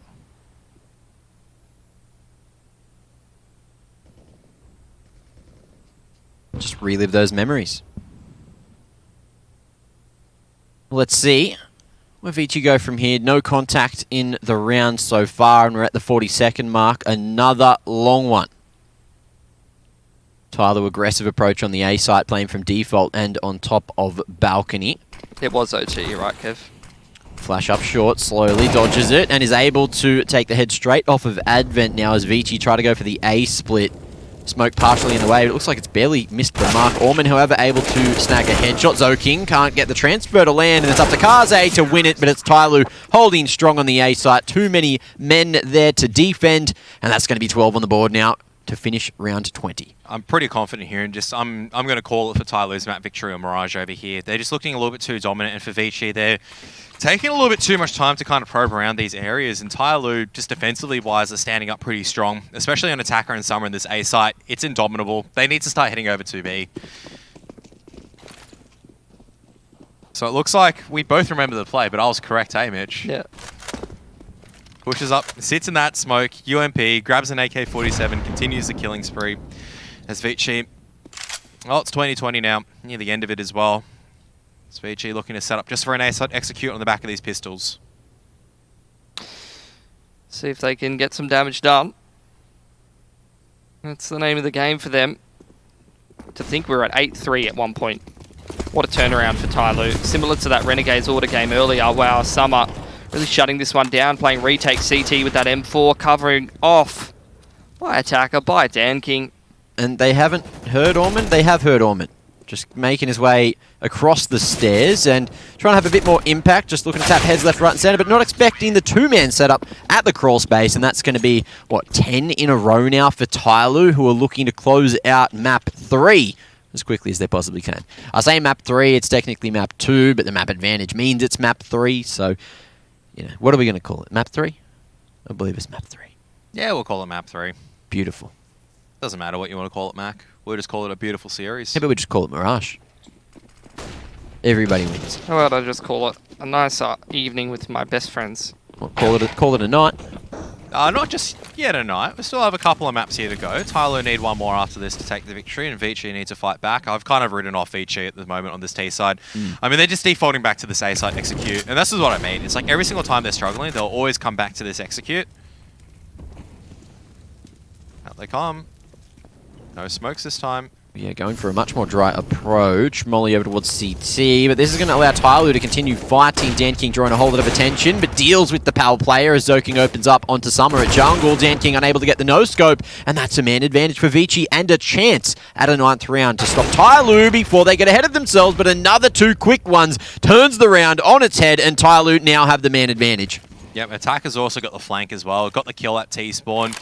Means that even though they've got this open plant, they can't really go down mid. They don't know exactly where Attacker's coming from. He can come from so many different directions in Kaze. And as soon as the smoke fades, Attacker's going to be in the perfect position to take him out. It just depends, obviously, on the timing right now. Kaze, though, will be able to flit his way around and just have a bit of a slow dance slowly. There's the info. Attacker knows that there's a triple player. Slowly over the top, we'll deal with him, and it's up to Advent to clutch, and that's going to be a good way to start it. First found, flash over the top, and TYLOO, they're taking a lot of time to get to site. They've got about 3 seconds to get on the defuse. They might have just left this one too late. Molly into a perfect position, but Advent here is potentially going to be able to stop the defuse, and he does. Nice. Great clutch coming out from Advent in the 1-on-3. He will fall to somebody at the end, but somebody dies to the bomb as well. So costly round for both sides, yes. But Vici snag another at the perfect moment. They do, and TYLOO has the better money of the two teams, so Vici, their quest for bringing this game back is nowhere near over at this point. Need to keep stringing these gun rounds together. Easier said than done, though. And here's attack timeout for Vici Gaming. Almost a 30 for Attacker. Beautiful stuff from the man. Love to see it.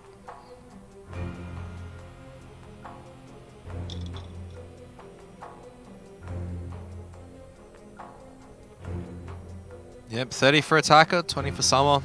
I mean, Orban's really struggling at the moment, isn't he, alongside with Slowly?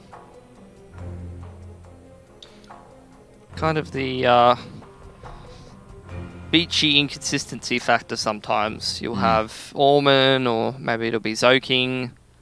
Just inexplicably have a bit of a shocking map. I mean, Kaze hasn't had the greatest either, only on 13 and 16. You really look to them sometimes.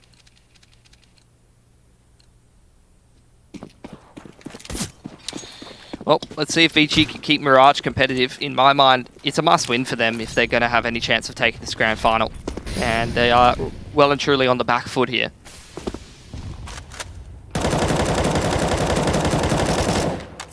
Slowly flexing his spray controller. Fortunately not connecting into Jam Young on the back of apartments there. Just cooking up a plan in the kitchen. All right. Do you think somebody is going to move from this angle at the worst time, or do you think he's going to move at the best time? He just moved at the worst time. Oh, I think he spotted it and has the time to repost on the line as well. Surely he was spotted, though. Yeah, smoke onto CT and 1 flash. 2 flashes over the top from Orman at A, as well as a smoke into jungle. Oh no, he's bonked his head on the wall. He's got a little bit of a bruise on the noggin, and now Slowly's got to hold this B site all on his own. Actually, Dan King's rotated in and got 2 from Market. All right. Fast on the rotations, and that could have won the round already for TYLOO because the bomb's down on the B site, and all 4 of the TYLOO players are here, just set up with a solid defense. Now Orman, who's had a bit of a shocking game on Mirage so far, now has to try to fight his way up short, and he's found the timing, found a kill onto Dan King. Solid one to get. Only 1 man advantage for TYLOO now, and still Orman just drawing as much attention as possible. Mitts on the AWP, and tries to go for the wallbang, barely misses. Kaze needs to start to make his move in apps now. I think he's Trying to go for a shot. Can't quite get the kill onto Summer. Playing over there from Shroud. That's going to be another one for Slowly. And Orman now just decides to save the AWP away. With 10 seconds left in the round, there's little to no chance for him to win it. And there it is. 14 rounds secured now for TYLOO as we head into round 24. Yeah, TYLOO were quite fortunate in that round with their setup. They actually had that two-man setup I forgot about towards middle where Dan King was posted on top mid and Attacker was watching unders. And because Dan King was on short, posted at top mid, he was just able to rotate into bricks like you see here and get some shots on these players crossing towards B. Which, if he's like mid-window, for example, or it's a more normal sort of setup for TYLOO, then he potentially, you know, you wouldn't see TYLOO take that round away because he just gets 2 freebies for himself. Great boost from Vici. Kaze put into the pole position to pick Summer on the cross. And Dan King wants to show them how it's done with the AWP.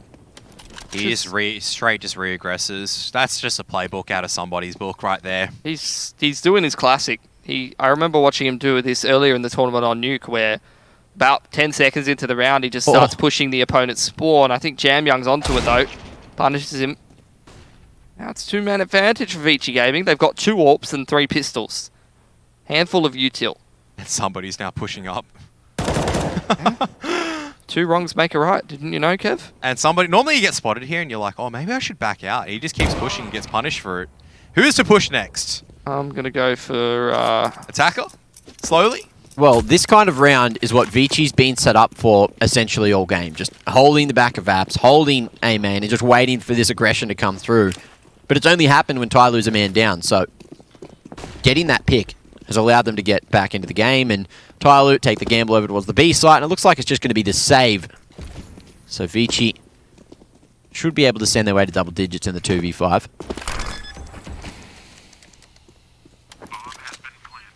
And the economy's there for TYLOO to buy into the next if both these rifles are saved.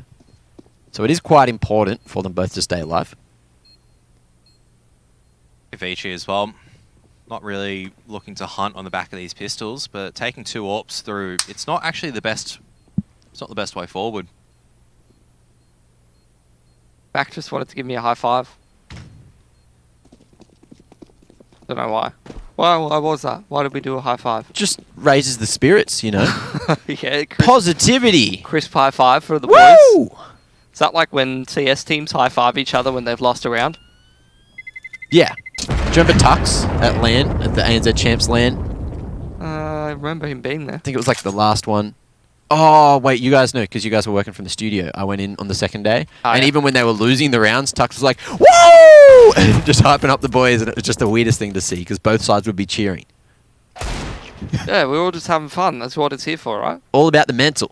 Just here to have a good time. Counter-Strike's just, yeah, about being here to have a good time, man. Uh-oh, somebody's got the UMP. Yeah, I mean, look, TYLOO's out of money, so that's the big uh-oh. This is a good opportunity for Vici Gaming to actually grind the game back a little, but they need to actually do that. They need to actually win the critical round. Kevin? Yep, need to go and take the A site successfully for Vici. They're in a good way of actually getting to already. Zoking's already get sandwiched and Danking. Yeah, he's dead. Interesting. Going for the entry route under stairs rather than over towards default and have to try to fight Attacker in jungle, which is not a good decision. Make this a power play! How has he gotten away with that? No. And Orman's on the other side of the map. Again. Oh, no. What was he investigating over there, Mac? What was so interesting? Well, the back of apartments is a dirty place sometimes, so he was just making sure it wasn't too dirty this time. No push from TYLOO. And it's a solid setup. Summer holding Attacker, ready to swing on the contact. It's 3 for Attacker, 2 for Summer, and a solid A-site hold after Vici go marching in 1 by 1. Attacker punishes them. This is just a class, like, accidental stroke of brilliance. When you get peeked, you get flashed and you get peeked, and you run through the smoke this way. Like, I didn't have the right tool. You literally wide swing through the smoke here. You can see Zoking's trying to trace through it, and Attacker just wins the aim duel like that. Just kills the guy in a dude. palace, and just cleans up everything. Just keep swinging. He just swung 3-4 people in a row. He just kept going. He doesn't stop. It's like anyone Dory. goes, just keep swinging. Yeah, and it's anyone like Dory goes said. like, how do you get 32 kills, Attacker? Just keep swinging. Just keep swinging. Just keep swinging. Just keep swinging. Was that movie Finding Attacker? But just look at the crosshair placement as well. Like the mechanics. Mwah. It's clean. That's why we love Attacker. Very good at counter-strafing. Putting Very good the at crosshair counter-striking. in a very good position. There was no counter-striking there, if you ask me. That was literally just the D key the entire way. Gave him the D. You love to see it. Now, Vici Gaming facing match point. Advent's not got a primary weapon.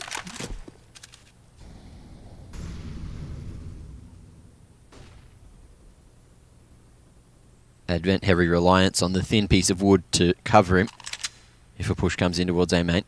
Taka literally gets 3 kills with the rifle. He's going 32 kills and he picks up an MP9 for himself. Oh yeah, up on top of Balk. It's all about the money. All about the economy, baby. It's just a matter of time as Vici get ready to go for the A site execute. Split up Con and Orman. Not going to be tagged by the smoke, so no one at jungle even there to hear him either. It's going to be a bit of a split coming in. Somebody down as Attacker. Only good for 1 this round. Jam Young fast on the trade. Okay, Kaze strikes as well, just on the lurk at top mid, able to pick off slowly as somebody not aware that Kaze's actually escaped. So that kind of puts Dan King in no man's land, but he's looking to save the AWP. So Vici able to just buy a few more rounds. Beautiful.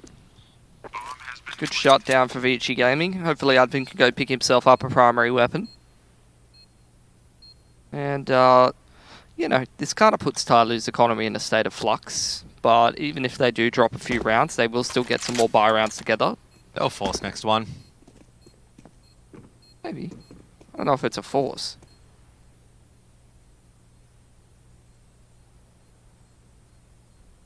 Attacker's got triple the kills of 2 of his teammates. At how many? 26 rounds in? It's pretty good. Just being the shining star that TYLOO have needed in the grand final to find their second map, but they're still 1 round away. They've got 4 match points to play with. I think And you're surely, kind of a shining star, Mac. do we see the... okay, I was going to ask the question, do we see the disciplined approach of, you know, just save this one, buy into the next with a nice, healthy full buy, or... No, never. Do we catch them off guard? Because they're not expecting this force, not at all. Do you buy a Mag 7? End this game in style. Like, you guys... That's why I'm the expert in Asian Counter-Strike, because literally I could tell you this is exactly what was going to happen. They're just going to look at next and go, alright, just buy up, whatever, we can still win this one. Mag 7, Dan King dead with the AWP, the most powerful weapon there, unless it's been retrieved by Summer. Forced by City. Let's see if TYLOO can do some extra damage to the economy of Vici. Big flash over mid slows down Vici for the moment, who are looking to maybe get that silent boost into window at some point here, but Attacker very much aware of it. He's going to go sit in the short side. Shoulder to shoulder with Orman, and the smoke fade may just favour him. Or this is going to be deadly. Who wins? Probably Attacker because he's in the shadows, surely. At the ready, the Famous reigns supreme, and Vici now, they lose the man advantage as they're rotating back towards the A site. That's actually huge, because Attacker spots there's actually nothing over at mid over here. Summer's posted on the perfect angle right now, but Jam Young with a crouch peek. Sharp as a pencil. Opens up the A site. Makes it difficult now for TYLOO to really make their way back in. Flash into CT, second to follow. Jam Young clears it and jiggles back and might have spotted both the players here. Big flash again, not actually going to be opened up. It's dodged by Attacker, who fights his way back to a man advantage and towards the A site. Kaze now posted on the line with the AWP. He has Advent deeper in towards A main as well. Back to the 2-on-2 now. Kaze looking sharp. Another line played perfectly. Somebody, he's got a Mag 7 and he's scurrying away because there's no other real chance for him in the round. There was an AK right there. Somebody, why didn't you take it? He's going for exits, boys. He's going for exits. No. Is there an AWP in CT? There was an AWP, but I don't think he's got time to get it. And now he's got a Mag 7. Not a bad weapon, all things considered over B apps. But look, I'll be real. You'd rather drop that for an AK, give it over, and then pick up another Mag 7 for yourself. Let's be real. Just, nah. Just keep Mag 7. Yeah, nail gun for a reason. Now this is a bit tight over here, so Vici can't both of them to get to 14, convince everyone, and then lose the final round. Maybe. We've seen that happen countless of times before. Shouldn't have ever got to this spot for Vici Gaming. They were up 8-3 or something, you know. Should have just closed that first half really cleanly. I think that's kind of the opportunity miss. If they lose this grand final, I feel like that's the biggest opportunity missed.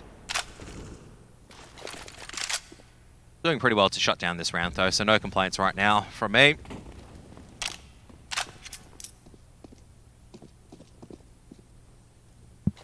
Well, Max said closing out the round against these pistols is sometimes more impressive than the gun rounds. In this region anyway. Pretty decent mop-up so far from Vici. However, Mag 7 still in the mix, and Vici are doing a very good job at avoiding it. Sending it to the empty site. TYLOO a little bit too far away to have any impact in the round, but exits may just be the call here. And they at least have one AK to retrieve as well. Summer can take that afterwards. Try to put it to good use.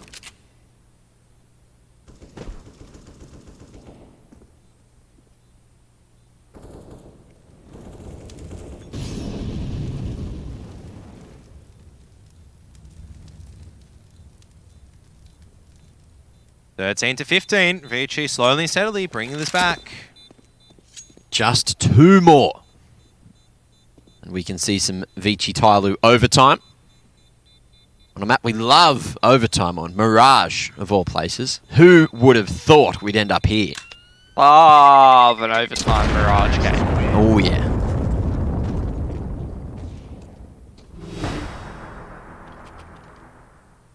What about you, Kevin?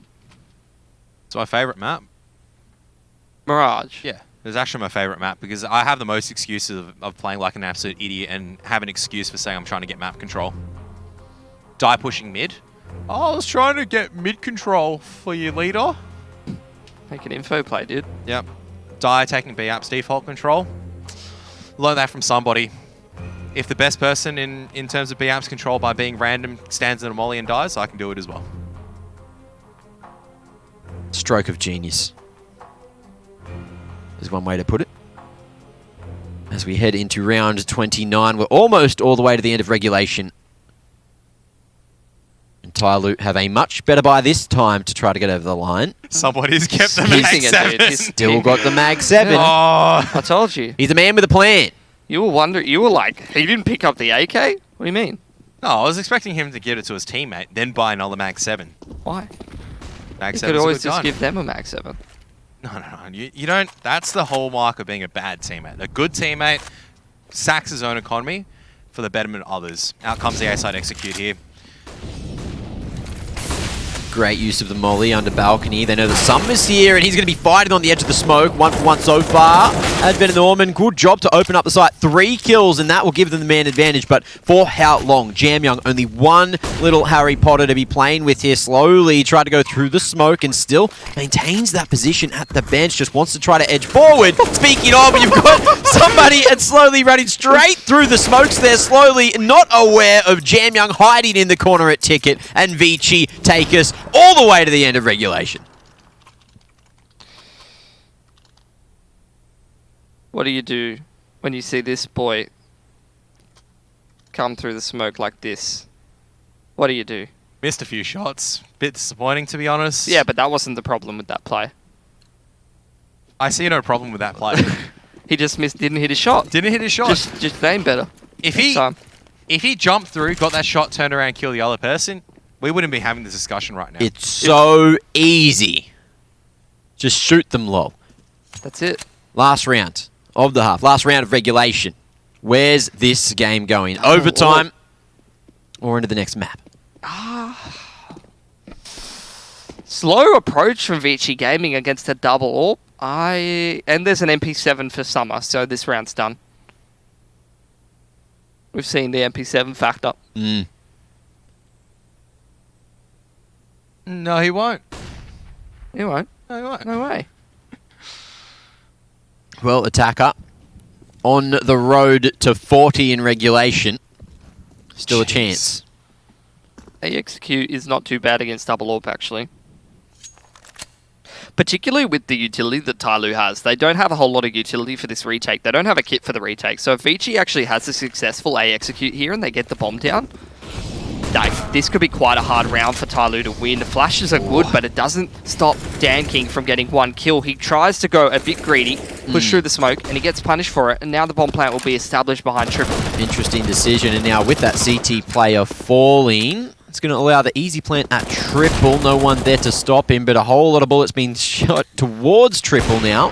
Somebody tries to hunt for a kill through said smoke. Still the double AWP set up as Orman goes back to the AK, trying to play close from Triple. It's looking dangerous as the smoke will start to fade. Orman makes his way to missiles. They know that he's there. Great comms from TYLOO, and he's going to be dealt with back with a man advantage for the retake. Now edging in, attacker leading the charge. He's hunting for two more. He wants the 40, but there's three quick ones. Make it four for Vici as they send us into overtime. Boys, Mirage is not done yet. Don't go anywhere. Overtime coming up after the break.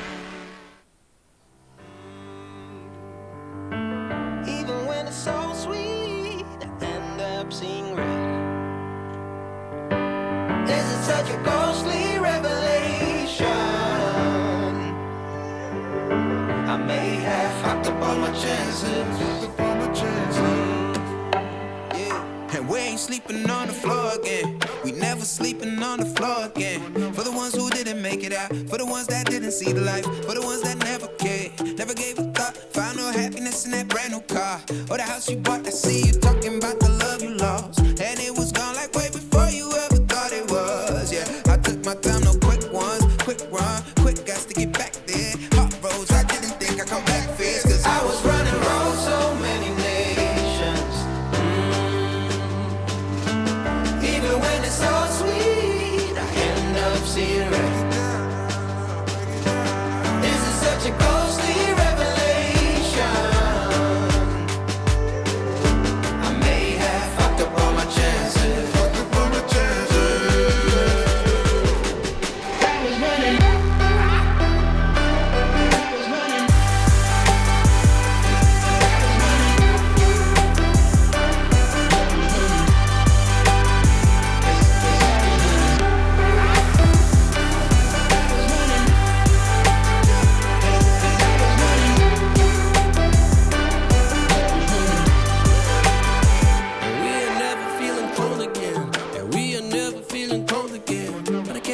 It's easy, it's hard to preach, cause I've been burning trees and watching fall. If we cannot breathe out, we go forward. Sure, I was searching for cure, fishing a little wildlife, and when I'm low on fuel, I'll still be running till my back broke. Halfway, lost hope and I'll check it. Hard roads, I didn't think I'd come back fast, cause I was running roads so many nations. Even when it's so sweet, I end up seeing red. Such a ghostly revelation. I may have fucked up all my chances.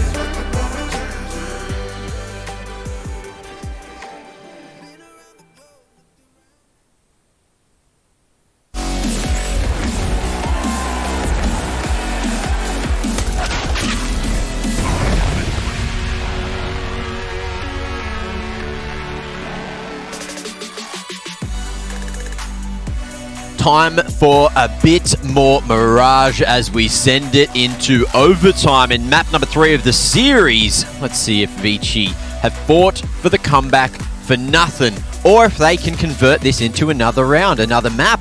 And if they do, then they're going to be in the lead 2-1 in the grand final, and there's another chance for them to finally take the W today. But for now, it's overtime. Let's see where we end up after this one on Mirage.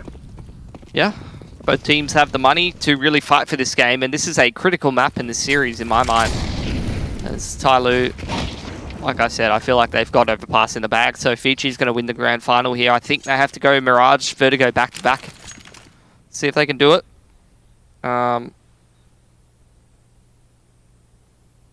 Anyway, let's see how these boys over on Vici Gaming want to be going for this one.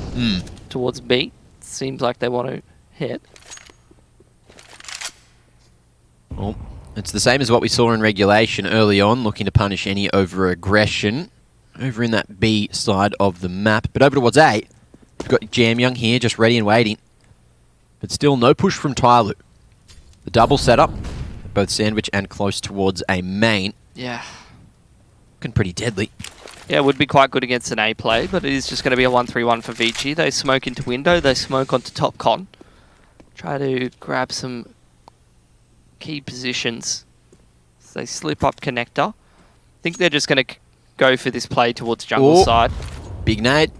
Free damage onto Zoking, and in comes all that utility. So TYLOO reading this strat like a book. Summer with the first Dan King as well. Full control of A main. Zoking fighting from bench, but there's a lot of eyes in his direction. Attacker with another now as he's one away from the 40 bomb, but somebody mops up from short, and that's going to be the first round of OT going to TYLOO.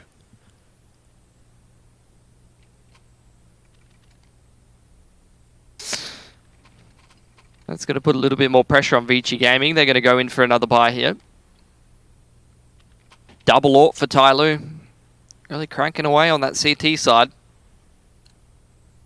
I think Attacker's going to get his 40 here. It's pretty massive. Big performance in the granny. Oh yeah. Big kills for a very solid player.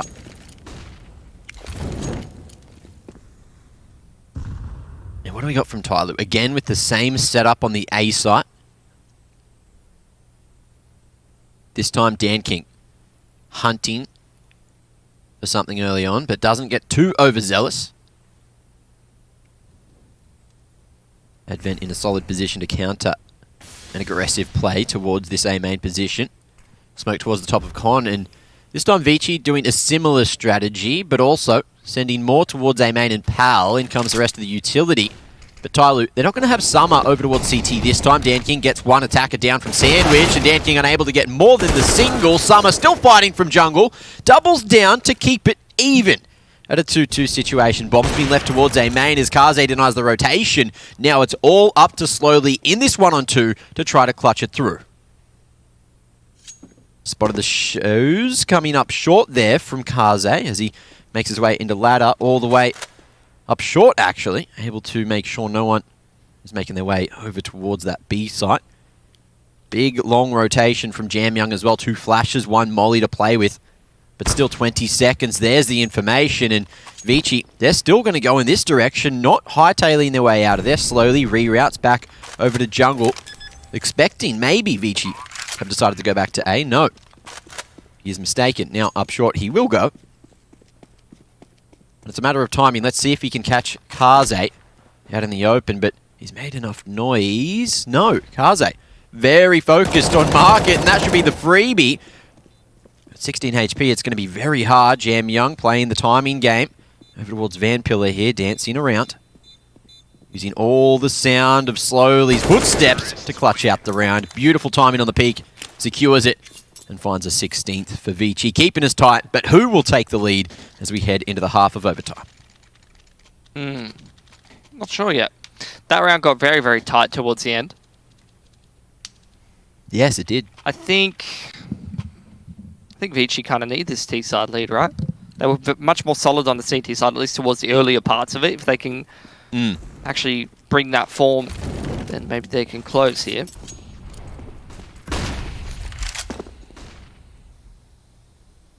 Vici again, just looking for this mid control. Different setup on the A site this time. And similarly, you've got Slowly, deep but short instead. So looks like TYLOO more focused on the mid control this round. Yeah. Just got those 2 players towards top of con. Still Dan King posted towards A ramp. They're actually using both of the orbs towards the extremities. B apartments and that A ramp. So looking for pick-offs really before the initial hits come in. See if Dan King will get himself a freebie.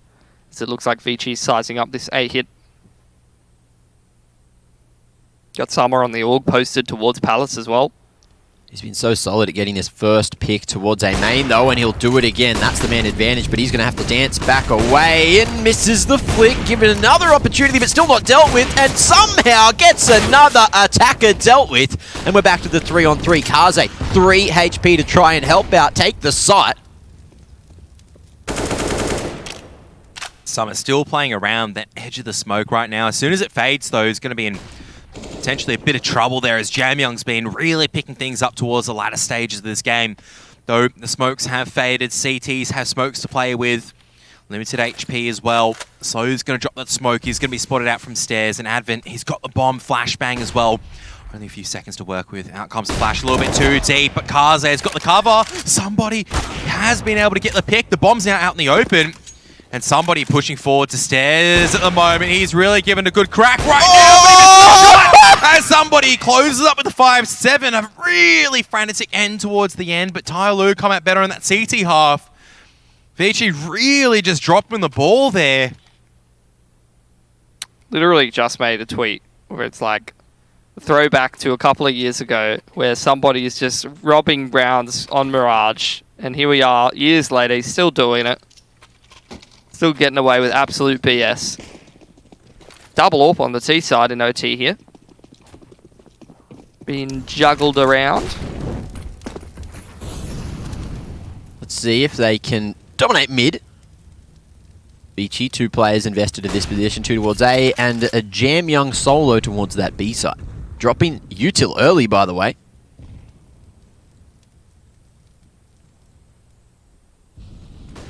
Now Flash back into mid attacker, staying silent in a pretty dangerous position at unders. Late window smoke. Yeah, that'll help attacker get a bit of connector control maybe. He's been the key player for TYLOO. They're kind of just leaving him to his own devices in connector, and why wouldn't you? I think TYLOO, they had some issues kind of taking individualistic fights, but it seems like it's found the correct timing here to actually slip up connector in towards jungle side. Almost spams one more through the smoke. He's putting a lot of pressure on Vici Gaming just by himself.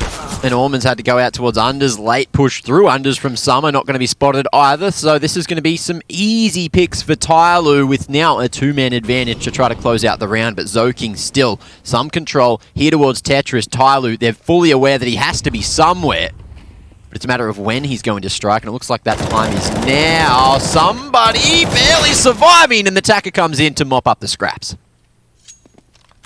Yeah, should be a couple of match points for TYLOO to work with as Jamyoung trying his best to make his way back into the site with the 4 Ts posted up. Somebody's going to be watching this jungle angle in just a moment. There you go, he's posted underneath balcony. You've got one near CT, danking at connector as well. Nets encroaching at the stage.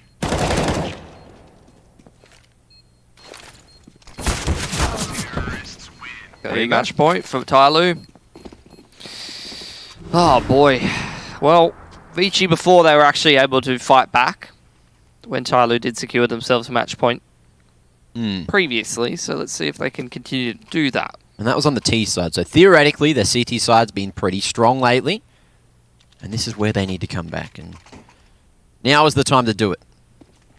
Round what, 35? Yeah. 41 for attacker, he got there. He certainly did, just fragging up a storm today and looking to continue doing so. Smoke at the bottom of Con, extinguishing the molly before it has a chance, as we do see attacker trying to clear unders, but as you can see, Vici, they're happy just to play around, jump around, and look to control mid control. Dan King was looking for a pick towards jungle side. Didn't find it. Instead, he just cops a nade. Now, TYLOO sizing up this B side of the map. Smoke onto window. But Vici still do have Kaze posted on top mid. So it's just Jamyoung. He's going to have to drop the smoke and buy some more time for the rotations. Somebody's just charging him, but does go down. Good cover there from Allman. Now a a chance in the 4-on-4. Orman tagged down to 19, but he still gets away with a nasty one of the summer. Bullets coming through the smoke as he tries to push his way through with no utility to support. So that's going to be TYLOO with the man advantage, full control of the B site. Now Kaze posted from short, just waiting for this bomb to go down. Still posted over towards apartments as Advent as well waits for more aggression in to market. That's the opportunity they've been waiting for. Taka goes straight into the crosshair pretty much of Dan King. They should know he's still posted up in B-Apps, and I think Advent has heard him drop down, so he's going to just walk out through the window. Flashbang though. Oh. Dangerous position, and Advent pulls that one back. Dan King, though, fully ready for the peek around from window. Goes to the secondary, and we'll just play the timer now. Still has 15 seconds to buy to clutch this round out. Smoke onto default, allowing Advent to tap it if he wants, but he's hunting for the bomb, playing around it, not going to force Dan King out of his little hidey hole, and there it is. Map 3 is won by TYLOO, and we're going to be going to another. Ladies and gents, we're going to be breaking this down for you just after the break, so don't go too far. We'll see you in a minute.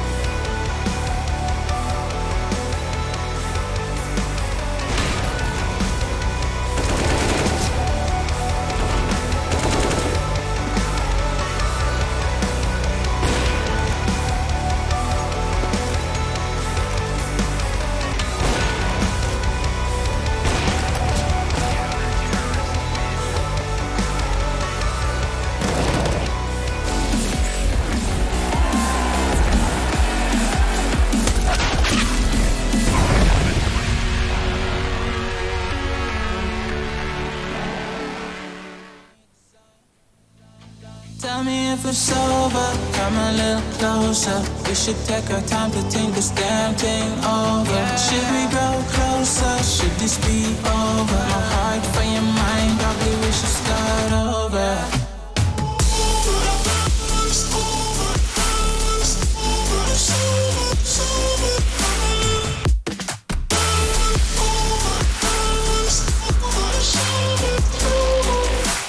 Tell me if it's over.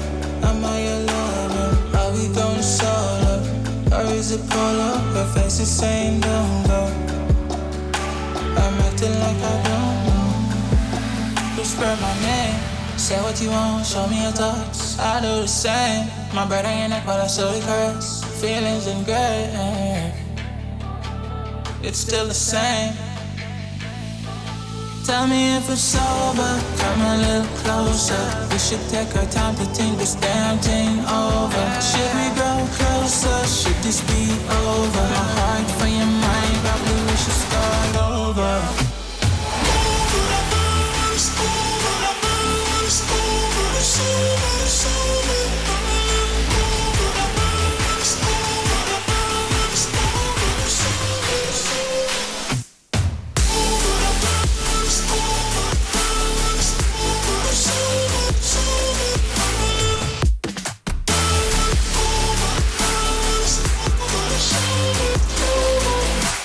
Tell me if it's over, am I your lover? Are we going solo?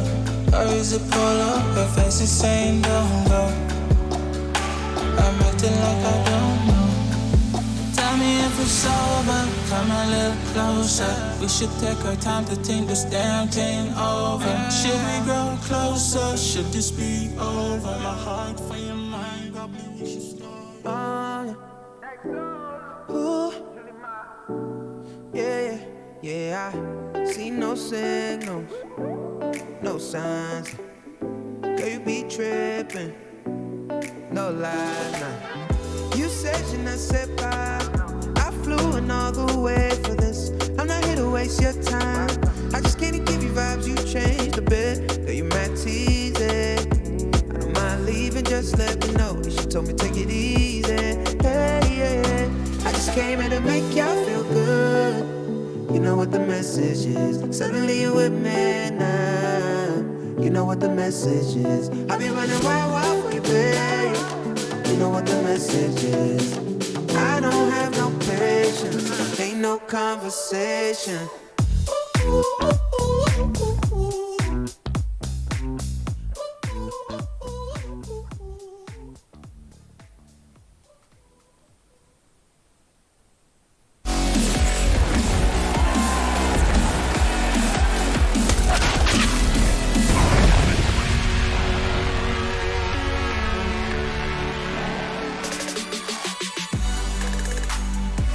TYLOO fans, put your hands up in the air like you just don't care, because Pilski loves a little bit of somebody action, and Mirage was a very fascinating time, but TYLOO got over the end in overtime.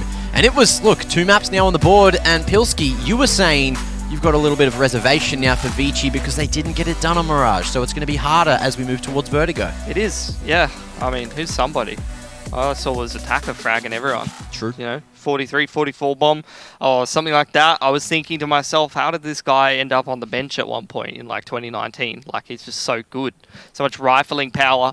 And in the last little bit for TYLOO, he's been a really key piece for their dominance in this region. A lot of these grand finals, the man is stepping up and putting on a big performance. You talk about slowly filling a good role. Dan King is super hyped, or, you know, as a AWP player and all that kind of stuff. But it's actually, I think Attacker's been the most consistent player on TYLOO.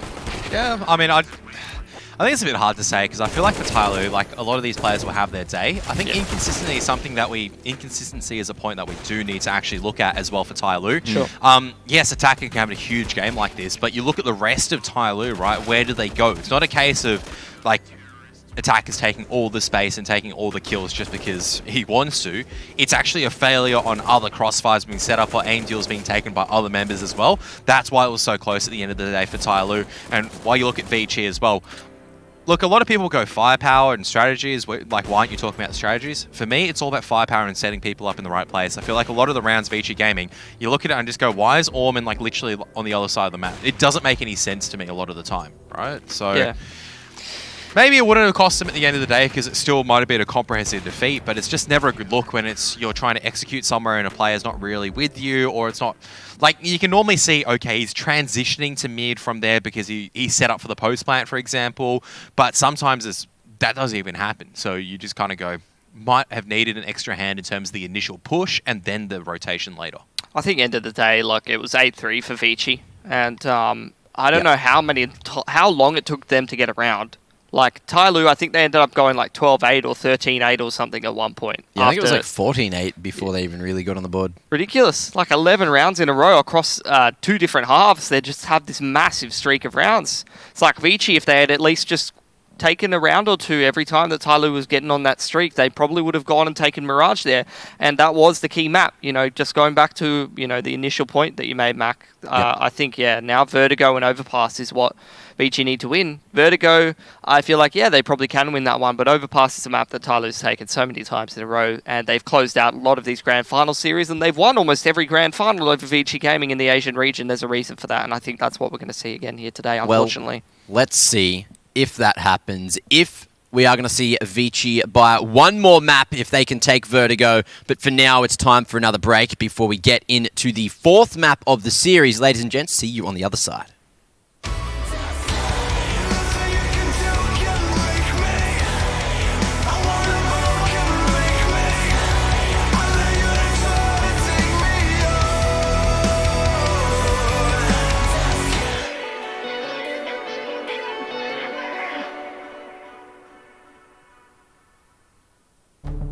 With the right CPU, you can turn any game from familiar to phenomenal. Unleash the potential in all your gaming with Intel 10th Gen processors.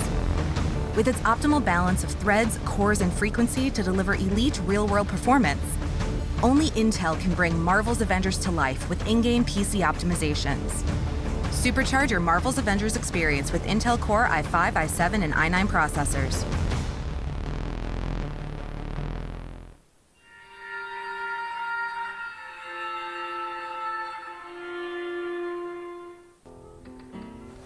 If you want to know what you're good at, and, well, also what you suck at, check out csgohub.com.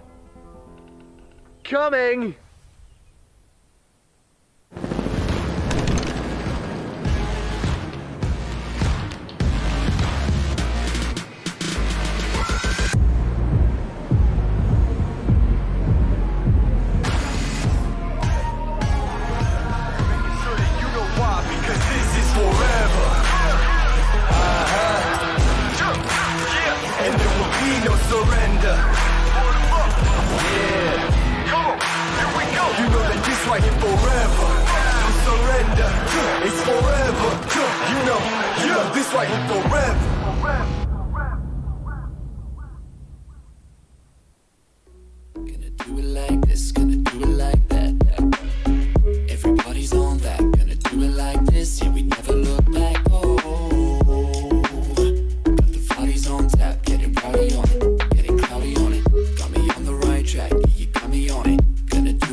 go. Gonna do it like this, gonna do it like that. Everybody's on that, gonna do it like this. Yeah, we never look back. Got the bodies on tap, get it right on it, get it cloudy on it. Got me on the right track, yeah, you got me on it. Gonna do it like this, cause that's the way we want it. Gonna do it like this, gonna do it like that. Gonna do it like this, yeah, we never look back. The shots in my tap, everybody's on that, getting cloudy on it. Yeah, we do it like this, cause I like it like that. Introduce me, I'm the renegade. Every single night, I crave the taste. It's the adrenaline running through my game. It gets me high, high, high. Got no time to waste. Ain't got time for small talk. I tell you the truth.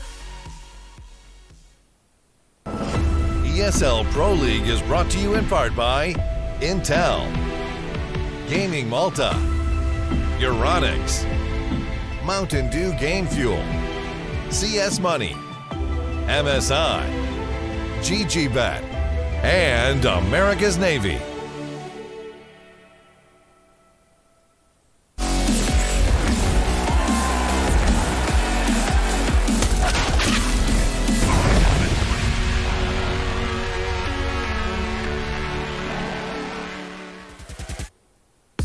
Vertigo is about to ensue, and who knows which way it's going to go. Vertigo, or Vici rather, lately have looked pretty damn good on the map, but TYLOO as well have pulled some tricks out of their hats and have managed to get the map across the line from time to time. But Vici, they need it. They need it more, so maybe that's enough to get them through to take us over to Overpass. I think it will be. If you ask me, you know, who's going to win a best of one on Vertigo between TYLOO and Vici Gaming, I'd probably tell you Vici Gaming most of the time. TYLOO definitely has beaten them on the map quite a few times. I think many of those games, Attacker usually has a pretty big impact. The thing about Vertigo is, you know, you've got those B stairs, you've got the A ramp as well. If you have a rifler who's really feeling it and can go and contest some of those aim duels and find some of those picks, you can win a game of Vertigo. And TYLOO has pretty much 5 players who can do that if they're feeling it. And look, GGBet odds as well, still heavily favouring TYLOO. So not as tight as it was before we went into Mirage, but now you can see Vertigo seems to still be favouring TYLOO, or the series at least, because Overpass is after it, and it's a dangerous place if Vici even take us all the way. Yeah, look, I think if you see Vici Gaming win Vertigo here, particularly if you see Vici Gaming look good while doing it and do it concisely, that's where I'm going to feel quite bad about Mirage. I'm going to feel quite bad about that 8-3 scoreline lead that they had. I think the problem here is I think TYLOO have actually got this in the bag 3-1 at the moment, because there's never been a situation where I feel like Vici have traded maps equally back and forth. They managed to get all their effort into maybe the first 1 or 2 maps, and that's kind of it. They just... As soon as they lose one, it just looks like it's flat out of the tank. You go back to so many grand finals where you look at the situation where, oh, they lost that opportunity there, they've got an opportunity in the next one. It never eventuates because they've used everything they've got inside the book. And I feel like in Mirage, that's definitely drained them out a little bit there. So I think looking forward at this one at the moment, it's like too daunting for Vici. You're looking at Vertigo to just stay alive and then Overpass. Well, it's time to get into Vertigo, map 4 of the series.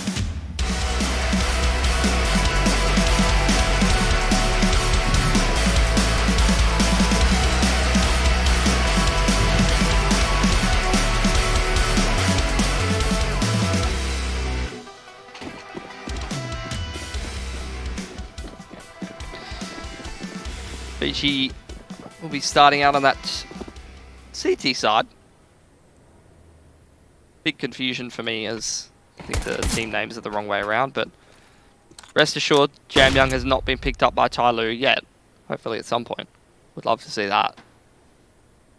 The producer just told me on the mic that he is in fact a nerd, so everyone remember that, just in case he says something else later. But for now, it's Vici trying to take the B site here on Vertigo. Attacker should be taking first contact. Advent smokes himself off and then drops a flash as well to buy some extra time, and he tries to play around it, but it's a dangerous place to be as the pincer starts to come in slowly and somebody smack him down a notch. Jam Young expecting some more aggression, but it's going to be Kaze to try and clean up. Misses a couple of shots. It's slowly doing a whole lot of work with the Glock now. 3 quick ones, 1 for somebody, and the pistol round's done and dusted. Vici take the first.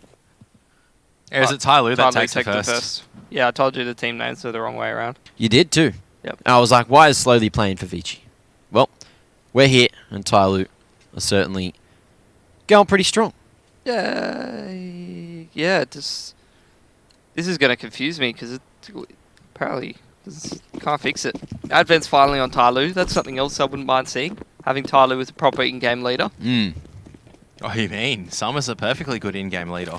Mr. Jack was telling us that old mate RYK on the coach does a fair bit of leading. Does a fair bit of the strats and stuff like that. Take the weight off a little. Imagine if you had Advent doing that. Huh? Hasn't that always been kind of a rumour where Advent's been coach and he's back to being a player and then he's back to being a coach? I heard a rumour that he is maybe thinking about hanging it up next year. And I would love to see him be a coach next year. Because next year, it's like, think about it. COVID finishes up. Production all agree Mac is a nerd. Toothpick arms. Toothpick arms. True. Oh, we'll let Tex Guy know afterwards when we go visit him after tonight. I can't believe Dex has done me like that. I mean, I can actually. I'm offended. What are you going to do? Go over and bench press him? I'm not going to do anything. Yeah. And that's what's going to annoy them the most because I'm not reacting. Now, I've already won the fight as Attacker looks for a bit of control over towards the ramp now. Vici on D, and Kaze, he's managed to fight for a bit of control slowly down as Zoking able to trade.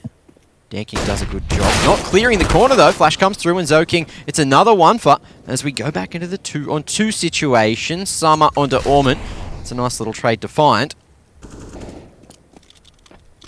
And TYLOO looking to group up now as Summer goes down to retrieve the bomb. Attacker staying slow. Staying silent. Might not be a bad idea to actually just contact into the B site, but they've got one smoke grenade to work with over in the A site. Only problem that I don't like with 2 people taking it with the lack of smokes is that there's no cover. Whereas on the B site, a little bit easier to kind of isolate the angles. It is actually going to be a stack coming out from Vici over at A, actually.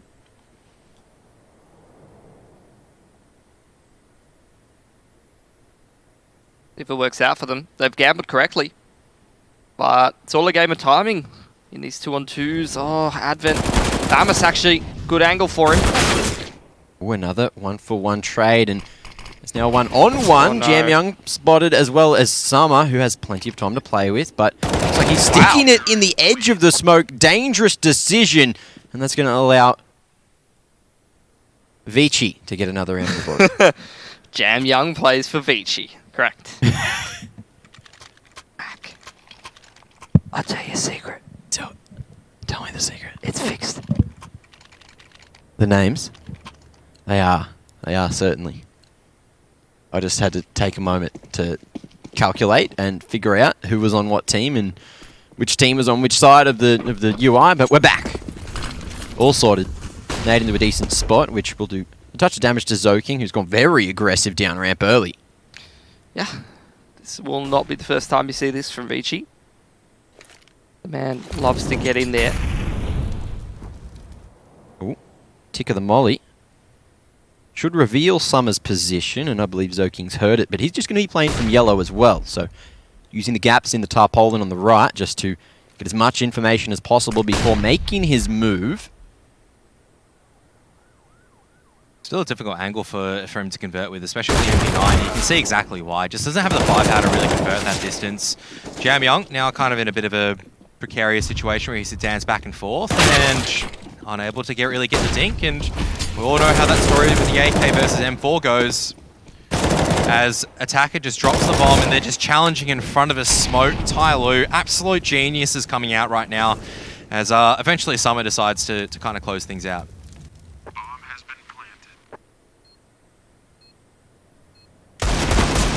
dangerous position for Advent to be in, and he's going to be mopped up nicely. TYLOO on the force bite, get over the line. It's not even a force bite, it was like half bite with pistols. Yeah, a few AKs, a few pistols to work with. Mixed bag. Yep. Great bag. Oh, I don't know about that. It's like, that's when... It's like if you get a bag, for example, and say, for example, your favorite lolly was taken by someone else, and then that other person goes, man, that was a great bag of lollies. And you're like, no, you just took my favorite lollies. It's like those party mixes where someone takes all the bananas, and you're just like, why would you do this? I see it as you bought the cheaper bag, but you've got the win. So the team that bought the more expensive bag of lollies didn't get what they wanted. It's all about perspective in this life, isn't it, Mac? It really is. I'll be honest, that's a really bad analogy because there's been no one that's actually bought like a $20 block of chocolate and said, wow, this is a terrible block of chocolate. Oh.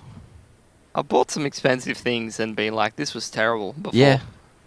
I This brought is not some worth things the money. which are big, and you're like, well, this is going to be sick, and then it's just not. You know? Thank you. How? No, Get those HLTV points. Look at him go. Huh? Huh? Yeah? Yeah? Yeah? Like that? Yeah. Get in there. Love Yeah. He Oh, he's just jumping around, and Orman destroys him. 2-tap on the noggin, and it's a beautiful kill to get as Jam Young retrieves an AK now. He's going to be looking to defend this A site of the Vertigo map. Yep. Yes. It is the map of Vertigo. That is correct, Mac. Allman. He's got the ump. He's got an AK now. Oh, the crosshair placement. It's beautiful. It's getting expensive for TYLOO. Their economy can't sustain it. Oh. They're resettable next round. Yeah. Look at that. What the hell is wrong with both of you? Huh? Just casting the game. Isn't how you cast? We're just being a couple of silly buggers. What about you? What are you doing? Trying to be sensible over here at the moment. Oh, okay. Sensible Kev. That's your nickname, isn't it? That's serious, sensible Kevin. Yeah, casting a serious video game that people only play for fun. There's actually money on this one. What? Huh? How much? Yeah, 25k. Share of it. Oh. It's not bad. It's more than fun. Exactly. It's a little bit extra. A little bit extra on top of the salaries. You know, you can take the wife out. You can take the Salary? missus out. Yeah. Celery, you know? Yeah, I do love a good vegetable. Celery with peanut butter on it. Oh, you're speaking my language, Pilski. You put it in the groove. Whoa. That's what it was made for. Yes. So Byron's coming out from Vici at the moment with the AWP as well as a couple of rifles, but TYLOO still looking to persist forward with this A ramp control. Yes, sir. A little bit of a contest between mid. It's the standoff between Jam Young and somebody. So he's going to find the first pick on Attacker, who is looking for the pick on the top of ramp. Later on, you'll see Jam Young do this exact same thing. Just apply pressure to middle. All on his lonesome. TYLOO now with a man disadvantage. Seems like they want to group up towards this scaff area. Spam on Zoking does a lot of damage through the wall there.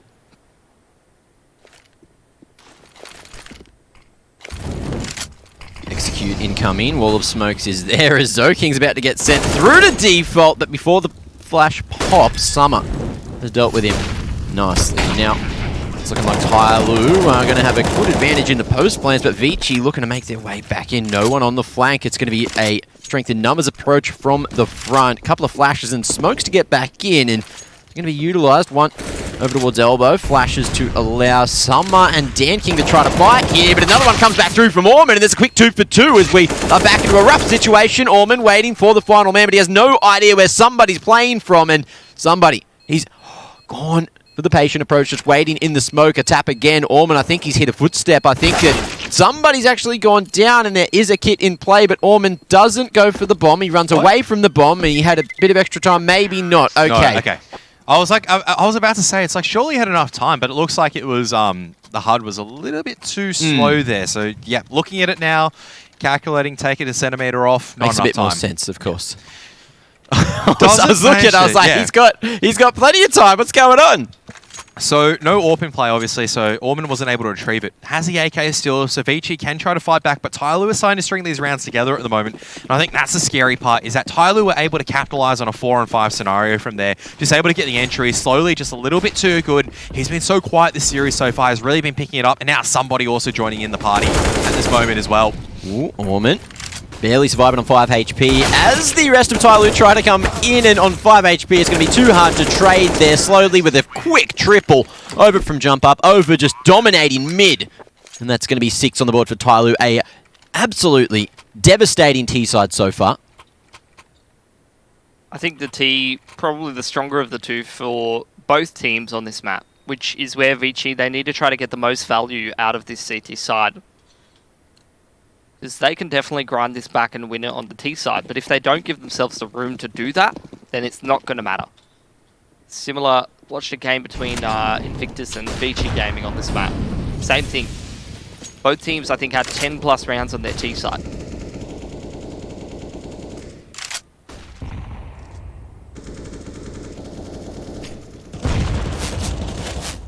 Spam, bit of nade damage being chipped away, but no one's kept a check on Dan King. Been allowed to slip through and find himself 2 kills. The man is firing up with this rifle. Actually, Attacker finds that second one. I was going to say at the moment, Vici aren't really able to put it fight right now. They've got the rifles in the right positions, but they're taking these individual aim deals. They're not winning them. Yeah. This is a lot of the time where you see the difference between TYLOO and Vici Gaming. When you start to get deep into a series, you know, the consistency of the firepower for Vici is just not there. They're getting completely blown away in some of these fights. TYLOO, they've had enough. They remembered that they've got places to be, and overtime certainly slowed them down a bit on Mirage. Now, into round 9 we go, and TYLOO managed to have a 6-round lead. Can they drag it out to 7? It should be quite easy up against the half buy from Vici. To be fair, though, like these half-buy rounds from Vici can actually be quite lethal to TYLOO's approach. TYLOO's approach have been quite individualistic. I can't say that word at the moment. It's all been based around aim deals, and they've been winning them. As soon as Vici are able to get away with a few, oh, Dan King, surely you don't actually check this. He actually does. Kaze falls off at the wrong time, though, as there's other deals that have occurred on the other side of the map that have been won.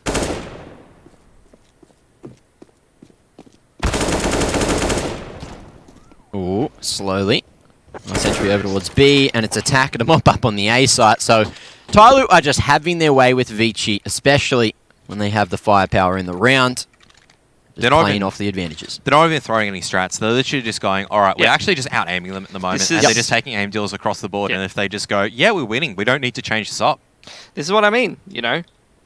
When I talk about, I feel like Vici, they have a sort of, at least on the T side, they have a better understanding of how to play Vertigo, but TYLOO, they're just kind of having their way with them. They're not playing better Vertigo per se, they're just playing better Counter-Strike at the moment. Just out-skilling them.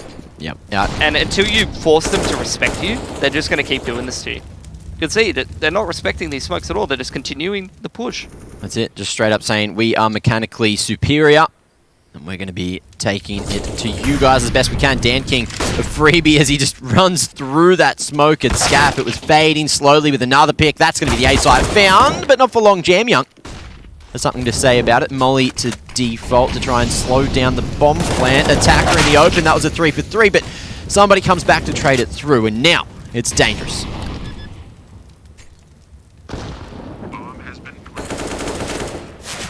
Planted in the off position as somebody and Summer actually cop a huge amount of damage, and Vici flirt with the idea of going for the round. Smoke over towards short just to deny any information. Somebody back on his back is going to be spotted. He's going to be spotted as he goes for the wide swing from default. Now Orman down to 37. He'll be polished off by somebody. Advent has a little bit of extra work to do, but on 19 HP it's not looking likely. AK retrieved, and the bomb is not at default, so he's just packing his bags and sending it back towards CT spawn to save. TYLOO secure themselves a 9th, and they're going to be very happy with this situation. 8-round lead. Yeah. It's just the aim. Yeah, it's just one of those games that you see between... This is why TYLOO just beats Vici Gaming so consistently. They just have a more consistent firepower across the series. Zoking 1 and 10, Advent 2 and 9. Yeah, too many players that can be... Like, it's not every game, and don't get me wrong, and these are good players for Vici Gaming, but end of the day, like, the consistency is just not there, and occasionally, like you even saw early in the series from Ullman, I think it was on Mirage, some of these players just go missing in some of these games. You can't afford to be doing that. Slowly's been a bit quiet today, but here on Vertigo, this man has started to warm up and started fragging pretty damn hard. Slowly is doing one better at the moment than Attacker. We were saying that Attacker had an amazing Mirage, but Slowly is definitely making Vertigo into his own at this stage. Interestingly enough as well, watching Dan King play, I feel like he's almost more impactful on the rifle sometimes, you know? Yeah. He's really a good game so far.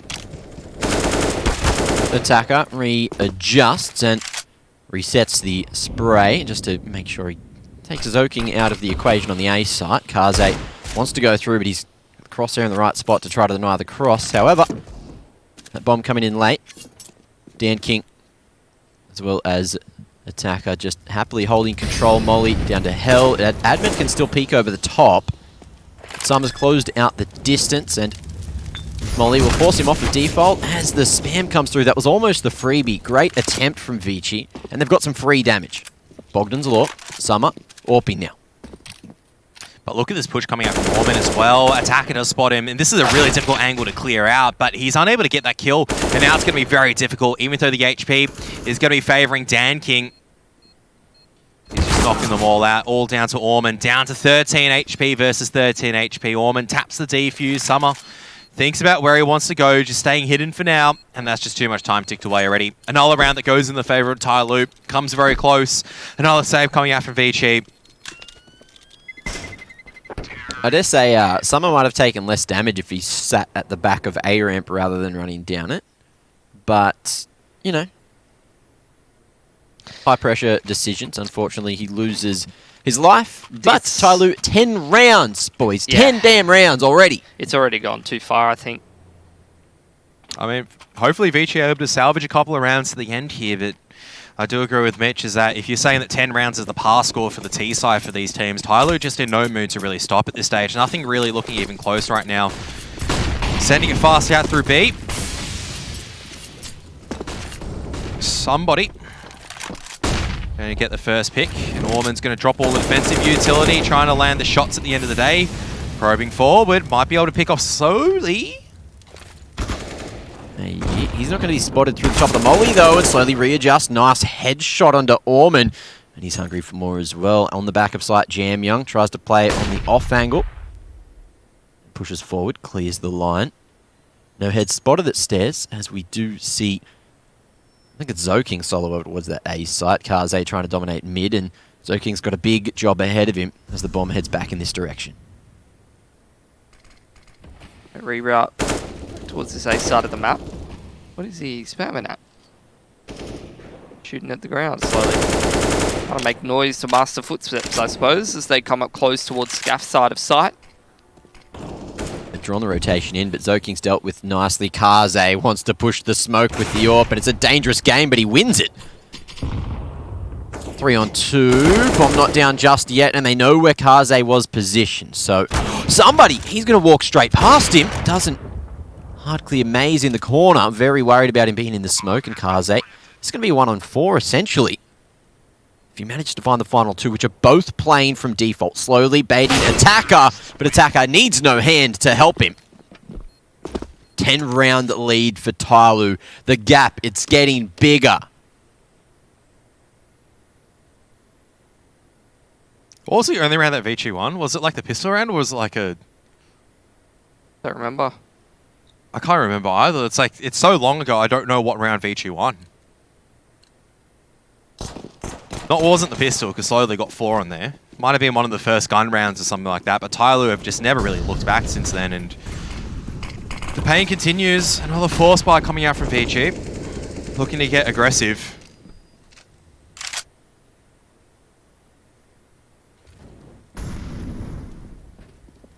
The last 2 times these 2 teams have played Vertigo, Vici's won like 16-3 one of them. I think it's a 16-19 the one before that. This is far cry from either of those. This is like back to the result in Road to Rio, where a similar thing happened to this actually. I think it was. This is just something different at the moment. There it is, Attacker. Trades that one out. Zoking goes down, Jam Young drops the smoke to play around. TYLOO realised he's going to be isolated towards the sandbags. Backed up by Kaze on the glass cannon.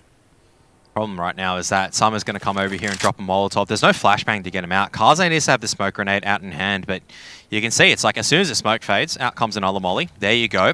Smoke's going to come in eventually.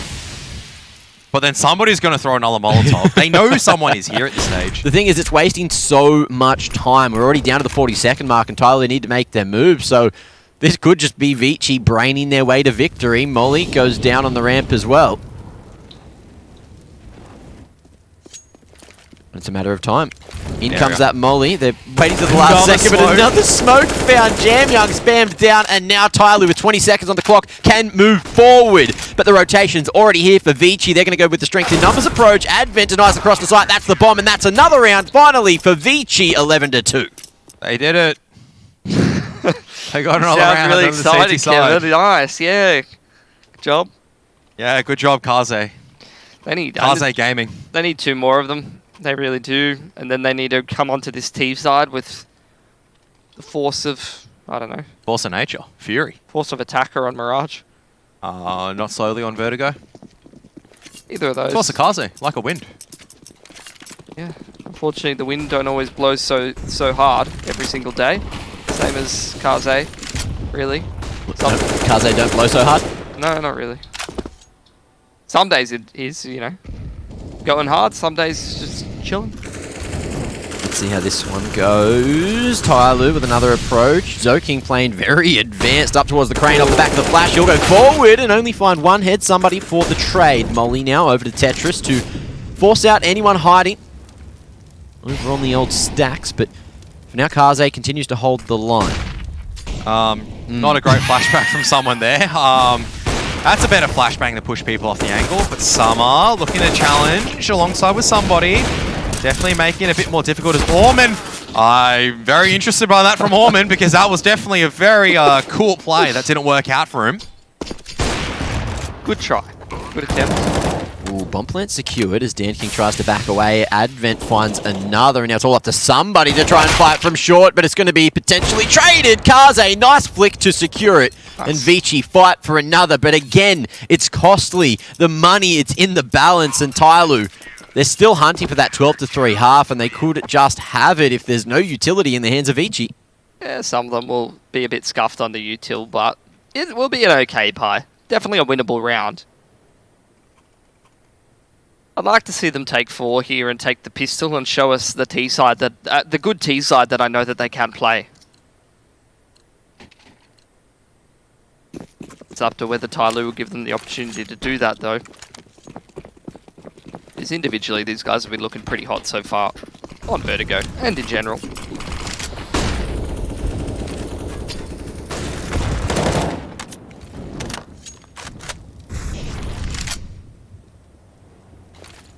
No picks early on. Aiding the smoke as Dan King just tries to play underneath the gap. No casualties yet. Vici, patient over towards site. Don't really have that utility to fight for the ramp control early. And after making all that noise, TYLOO, they send it back towards the B site. Advent will be the first point of contact. Flash actually slows Summon down in terms of lining up the utility. Speaking of, it's a plethora sent in his direction. Finds himself the lineup, 2 quick ones, and that's going to be a huge advantage to play from for Vici. Advent, perfect position just to hold, and now you have Orman pushing up as well in the smoke. He might be able to thread the needle, find the timing, but he's going to be dealt with. Another for Advent, 3 for him in the round, holding strong on the B side. Quick ones for TYLOO, and that's going to be the half, 11-4. Vici with some great defense, but is it too far gone? Find out in the second half, just after this break. By the way, Dan King shirts off.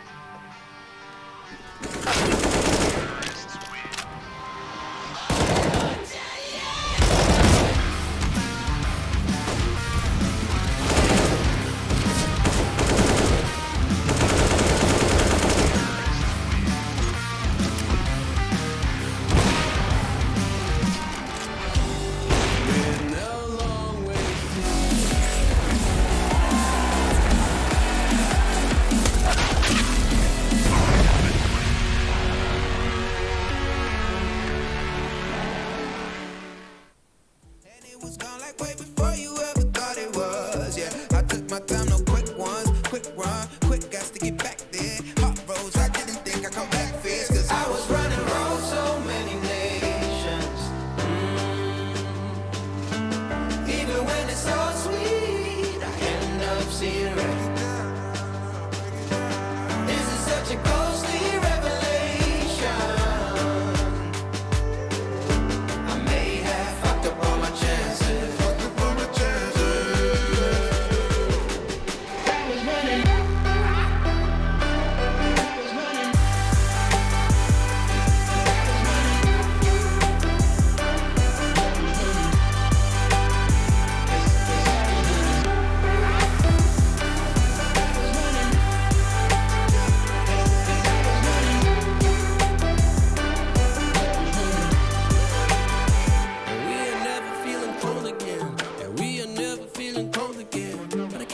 It's easy, it's hard to preach, cause I've been burning trees and watching fall.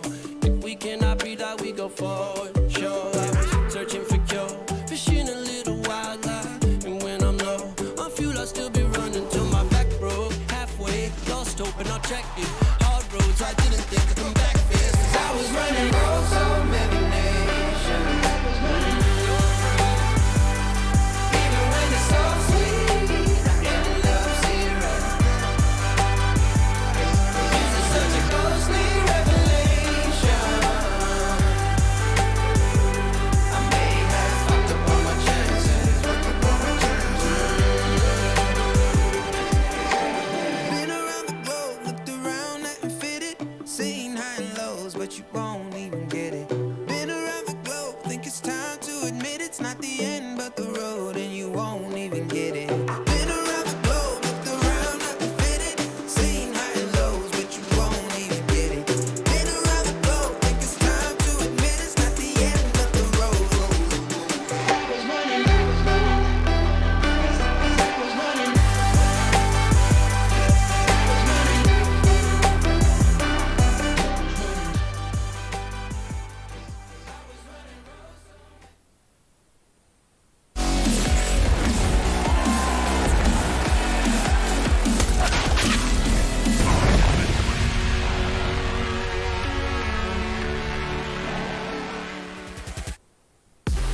Second half of the potential final map of the series is about to be undergone, and it looks like it's Vici fighting from the deficit, 7 behind on that T side.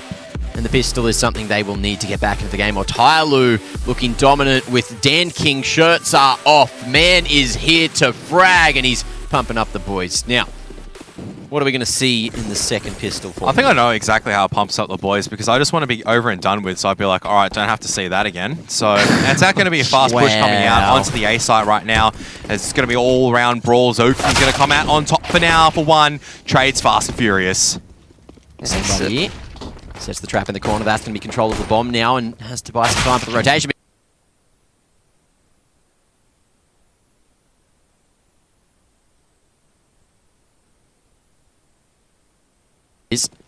Chance back in the round in the 2-on-2, pushing down short. Ormond down to 11 now. The attacker almost found the lineup. Did manage to snag one of the Ormond, but Kaze fast on the trade. And there you have it, Vici. They've bought themselves a lifeline back into the game. Easy. Bring it back. Let's see it. I've seen Vici have a pretty sick T-side on this map. Let's see if they can make it happen. Force Spy coming in for TYLOO. Going to try to utilize those Deagles and armor. Somebody's with the UMP. Your favorite, Kevin. Who? Somebody. Who? Somebody. Who? Somebody. Who? Somebody. Just give us a straight answer, Mitch. Straight out into scaffolding once again. Danking, I think, may have been spotted out. His feet may have been spotted out here. Okay. Gets out alive, though. On his back on his bike. Of course he comes back, though. They always come back for more. Right, Mac? Yeah. Thanks, Mac. No worries. Is that what you wanted? Did you want some more than that next time, maybe?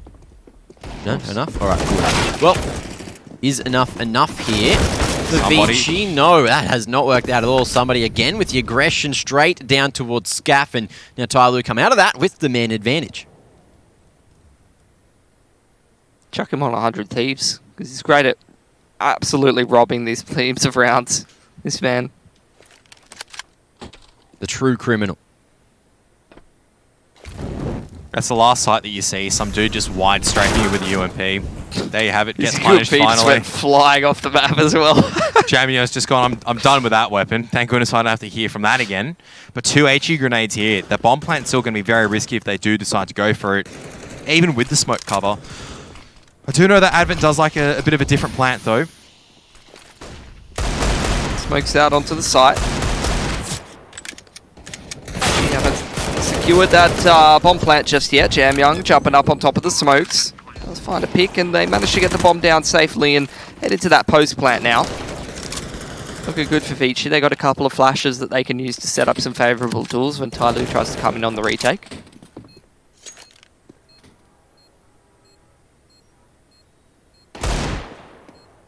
Ooh, big shot comes through. Oh, Attacker. There's a Uh-oh. chance. Jam Young, 7 HP to clutch, and he's running out of time as well. Attacker just really closing down the distance, Wow. and they'll get onto the bomb in time. No kit, but I think there is still just barely time. TYLOO, there it is. The upset on the anti-eco. The force buy works wonders, and in the last couple of seconds, they get the defuse over the line Ah, too. yes, I forgot the classic strategy. Down on a 2 and 3 and a retake, no utility. What's your best utility to use right now? Do you stick the bomb?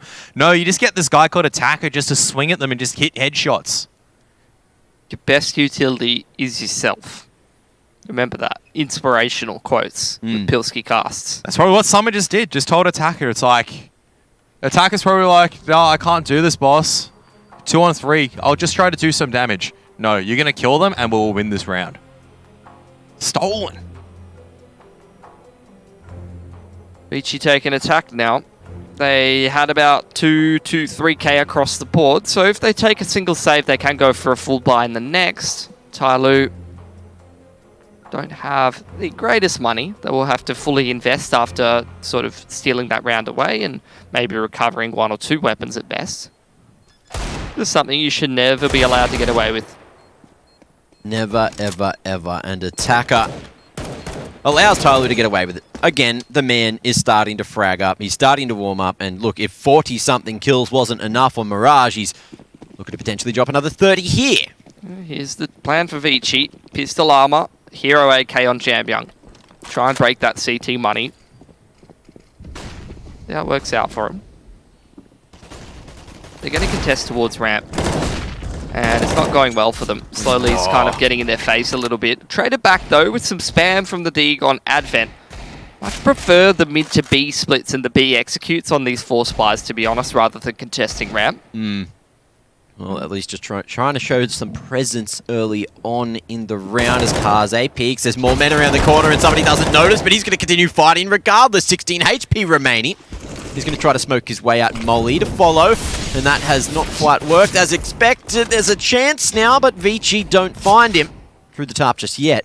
And he'll get away scot-free. They're all so low at the moment at A ramp. You look at that, just one well-timed nade's going to work, but Jam Young might have found the timing. Somebody's not going to be expecting this, and there you have it. Full A site ready for the taking. 1v4 is TYLOO's aggression is going to come back and bite them. But as I was saying, all it takes is one well-placed HE grenade, and that's it. Yeah. An Attacker, you can't count him out of this one, to be honest. I don't know if he's actually going to go for it or not. Because I'm not sure that TYLOO actually really comprehends how low some of these players are. A lot of it was spam and HE nades. So they might not have the info that they've softened up some of those players so much. So Attacker, you know, he's not seeing it as 3 players really, really low and very, very winnable. He's seeing it as, oh, I'm in a 1v4. There's no way I'm getting this one. That's a good start for Vici Gaming to hit back after losing to that Deagle round from Attacker, though. Money's pretty cooked for TYLOO, as you can see, so they're going to struggle to put a buy together around this, but I'm keen to see if they will force. $1,800 in the bank account on some of their players, even less for some of them. Danking's on that 3.2. Instant force. Not even a second thought. Instant force in from TYLOO. They want to try to contest, which I don't know how I feel about that. You know, how many guns did Vici salvage there towards the end? I wasn't keeping an eye on it. They got 4 rifles out of it pretty much, so yeah, it's going to be great for Vici. They have really, really good money. They're much less resettable than they would be if it was a much closer round, which is kind of the issue with the force, right? If you're going to try and force, you know, you want to try and break the money with it. If TYLOO wins here, Vici can still maybe put a buy together, especially if they get a bomb plant. Let's see how they go with it. Lots of deagle shots coming through, so Vici should be aware that the buy-up did happen, and this time somebody's gone aggressive towards the top of ladder, but that one's dealt with by Orman. Need to keep on this good path from Vici. I know it's 12-6 for TYLOO, but if they continue to deal with this force buy and start to get rolling on their T side, I really do believe they can actually bring this game back and win it on Vertigo. Jamming us all this B-side territory, he's just completely cleared it out right now. All they have to do is clear stairs, and that's it. That's round 1 for Vici. And I think this is a problem that we did see on the TYLOO CT side as well, is that they sometimes on these rounds they're a little bit gimmicky and they try a couple of things instead of relying on fundamental defensive control. Well, even on T side, you could say the same thing. They really rely on people hitting those entries. They really rely on one of those players just running up scaff and killing 2 players, creating openings. A lot of those T-side rounds comes down to weird situations in the mid-round where someone's making plays. It's not... How many times did you see TYLOO actually throw a A-side execute? Maybe once or twice. A B-side execute? Never. Oh, how many times have you seen Slowly hit his plus right and plus left keys? I don't think I've ever seen it. Never. Yeah, that's illegal in KZ. It is. Yep. Gets kicked out of the server. Yep. Oh, Dan King. Just been an artist on the spray. That's what his teammate looks like when he turns to his right and sees Dan King's nipples.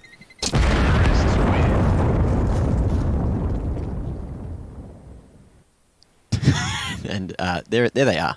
Great. Well, we're around 20 now. As TYLOO, they still have a 5-round lead. Thanks, Chris, for that. That was perfectly timed.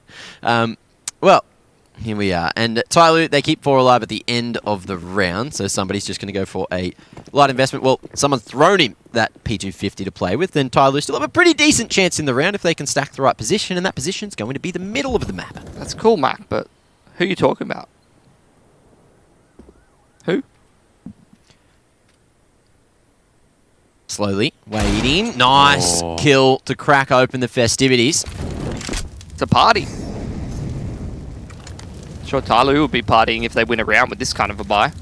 Very minimal investment. Oh, if Slowly gets this kill, that's 2 rifles that they can retrieve from mid as well. As you can see, Vici starting to gravitate towards the lower area of the B stairs. Flash comes in, he's bonked his head, and that actually doesn't work out for him at all. Zoking turns it into the double.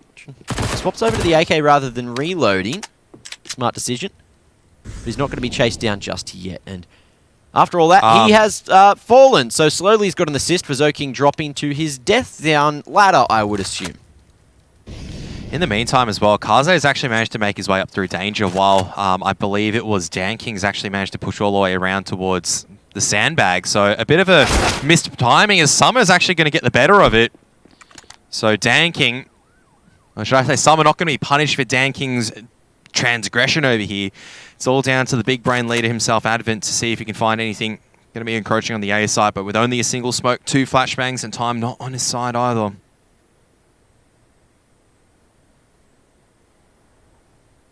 Let's see if he can filter out the right positions. Dan King's gone aggressive to the ramp, so perfect position to stop this bomb from being planted. And Advent, it's all over, son. See you later, Dan King with the swing, and he's run out of time. It's also Summer coming through the smoke as well, so the swing from both sides is a bit too deadly, and there it is. 6-round lead again for TYLOO as they keep 3 alive, get themselves a nice little upgrade as well. How many rounds is that where TYLOO's had a force and won it in this half? It's like, is that the third? Third? 2, 3? I think it's the third, where they forced and won. And Vici's just been like trying to plug away with the gun rounds. Yeah. Not really going as expected. Oh, I mean, I feel like Vici that round, they definitely kind of played into TYLOO's strength, where they were trying to like 1-1-3 there. And whenever you try to play those split up strategies or like a 1-1-1 split, even there, that's where TYLOO can really capitalize. You know, Slowly with the Deagle at mid, you got Attacker that solo holding that B bomb site, and then obviously, I feel like that was a very mistimed misfortune coming out from Kaze. I think I figured out where Zoking died. I don't think it was ladder. I think he went back to T-spawn, tried to drop down onto the bin crate, and I think you either take damage there or he's missed the bin. So that's what would have happened. Unfortunate. I will find out for you, Mac, at some point. Beautiful. In the future. Beautiful. Thank you. Find out right now. I don't want to wait for the future. Give me the answer right now. True. Can't. True. Inexplicably, I can't. Oh, understandable. Have a nice day. B-side push might be coming out, though. Yeah. This is a thing. There's this team called Vici Gaming. They have a lot of different strategies on the T side of this map. But how many rounds do they win? And how many times will they lose to pistols, more importantly? And force buys. You can see, I love the pre-fire towards the plywood at the top of stairs as well, just to make sure that no one's hiding there. Because it is, again, one of those gimmicky one-and-done positions where you can easily hold the top of stairs if no one clears you. Dan King posted over towards lower. Looks like we're going to see a boost up top. Run boost, in fact, and Kaze dodges the bullet. Dan King not ready for it. Util comes through. A minute remaining, and Vici don't need to commit to anything yet. But they'll start to edge their way up A-ramp.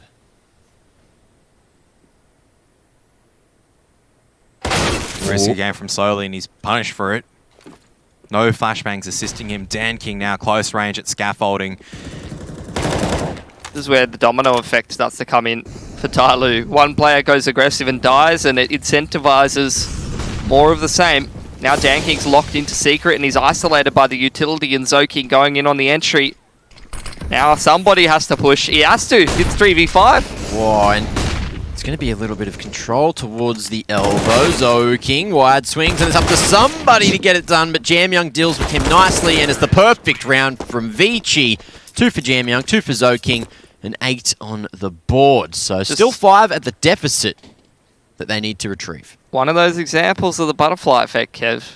It's like one person makes a risky decision, gets punished for it, then Dan King has to do it. Then somebody in summer have to push.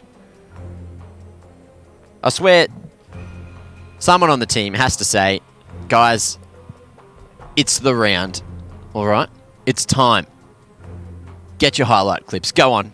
Get in there, son.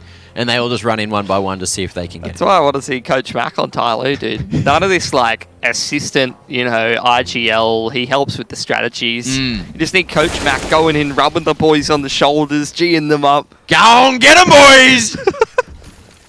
It's your time to shine, son. It's beautiful. Don't get anyone G'd up. Dan King would just rip his shirt off every time and just get in there. Start fragging. That was a good round for Vici, though, you have to say. Just punishing all the pushes, punishing the aggression, utilising the advantage, and getting that execute going. Now the force through from TYLOO. This is the rounds they win all the time. Somebody's... Where is it, Summer? No, somebody's got himself an... No, Summer's got himself an AWP. I don't know why that confused me so bad. Towards middle. He's gone for the push. He's gone for the info. Then we got some digs and rifles. No util. But pulling, as we've seen on previous maps, Kev, pulling grenades out only gets you killed, so just shoot him. Just shoot him, Lol.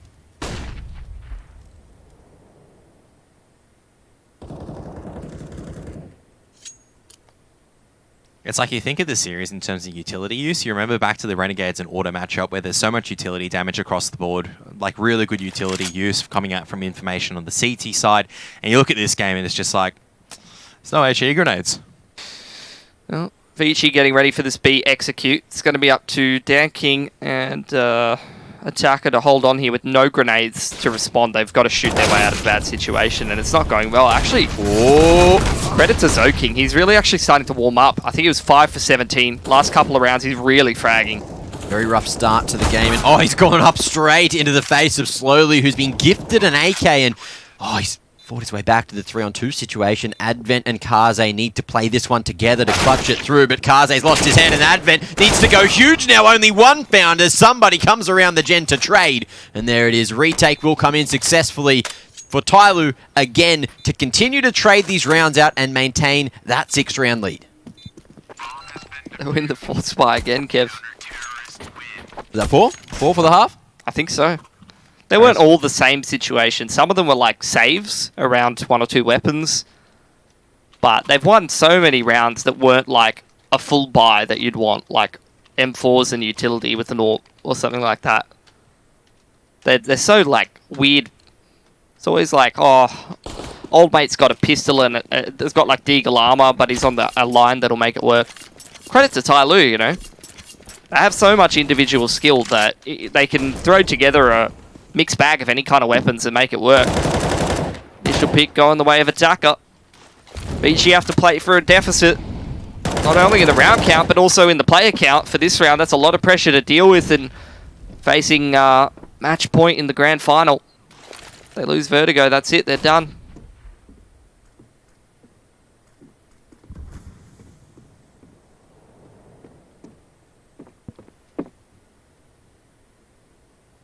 Bit trickier for Vici to advance over at the A side of things. Somebody is going to be jump spotting it. They're going to try and explode out, but slowly has managed to crawl pretty close over to here.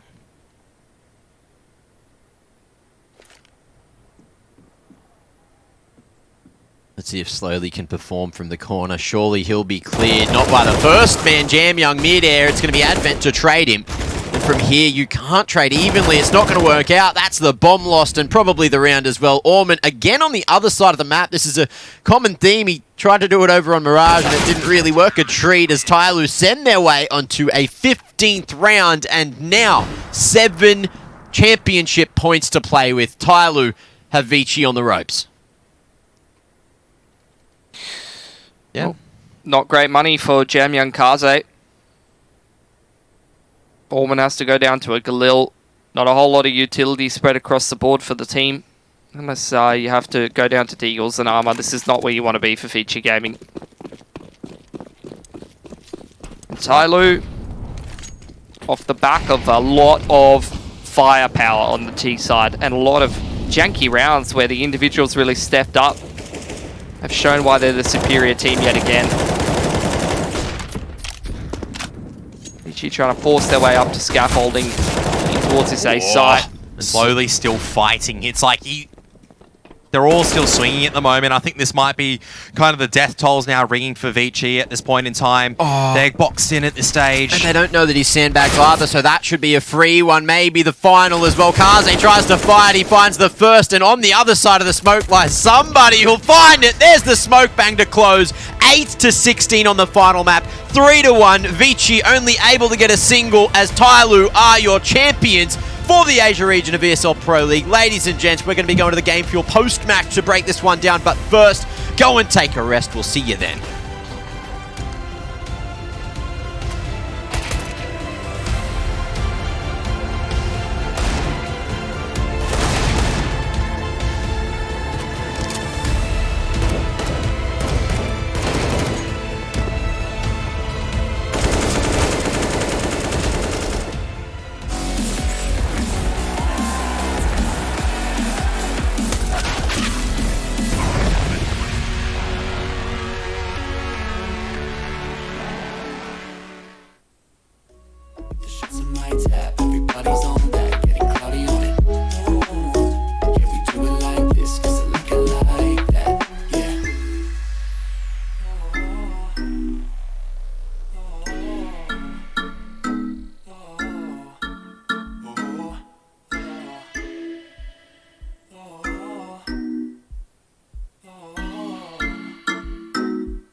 I don't wanna fight it no more.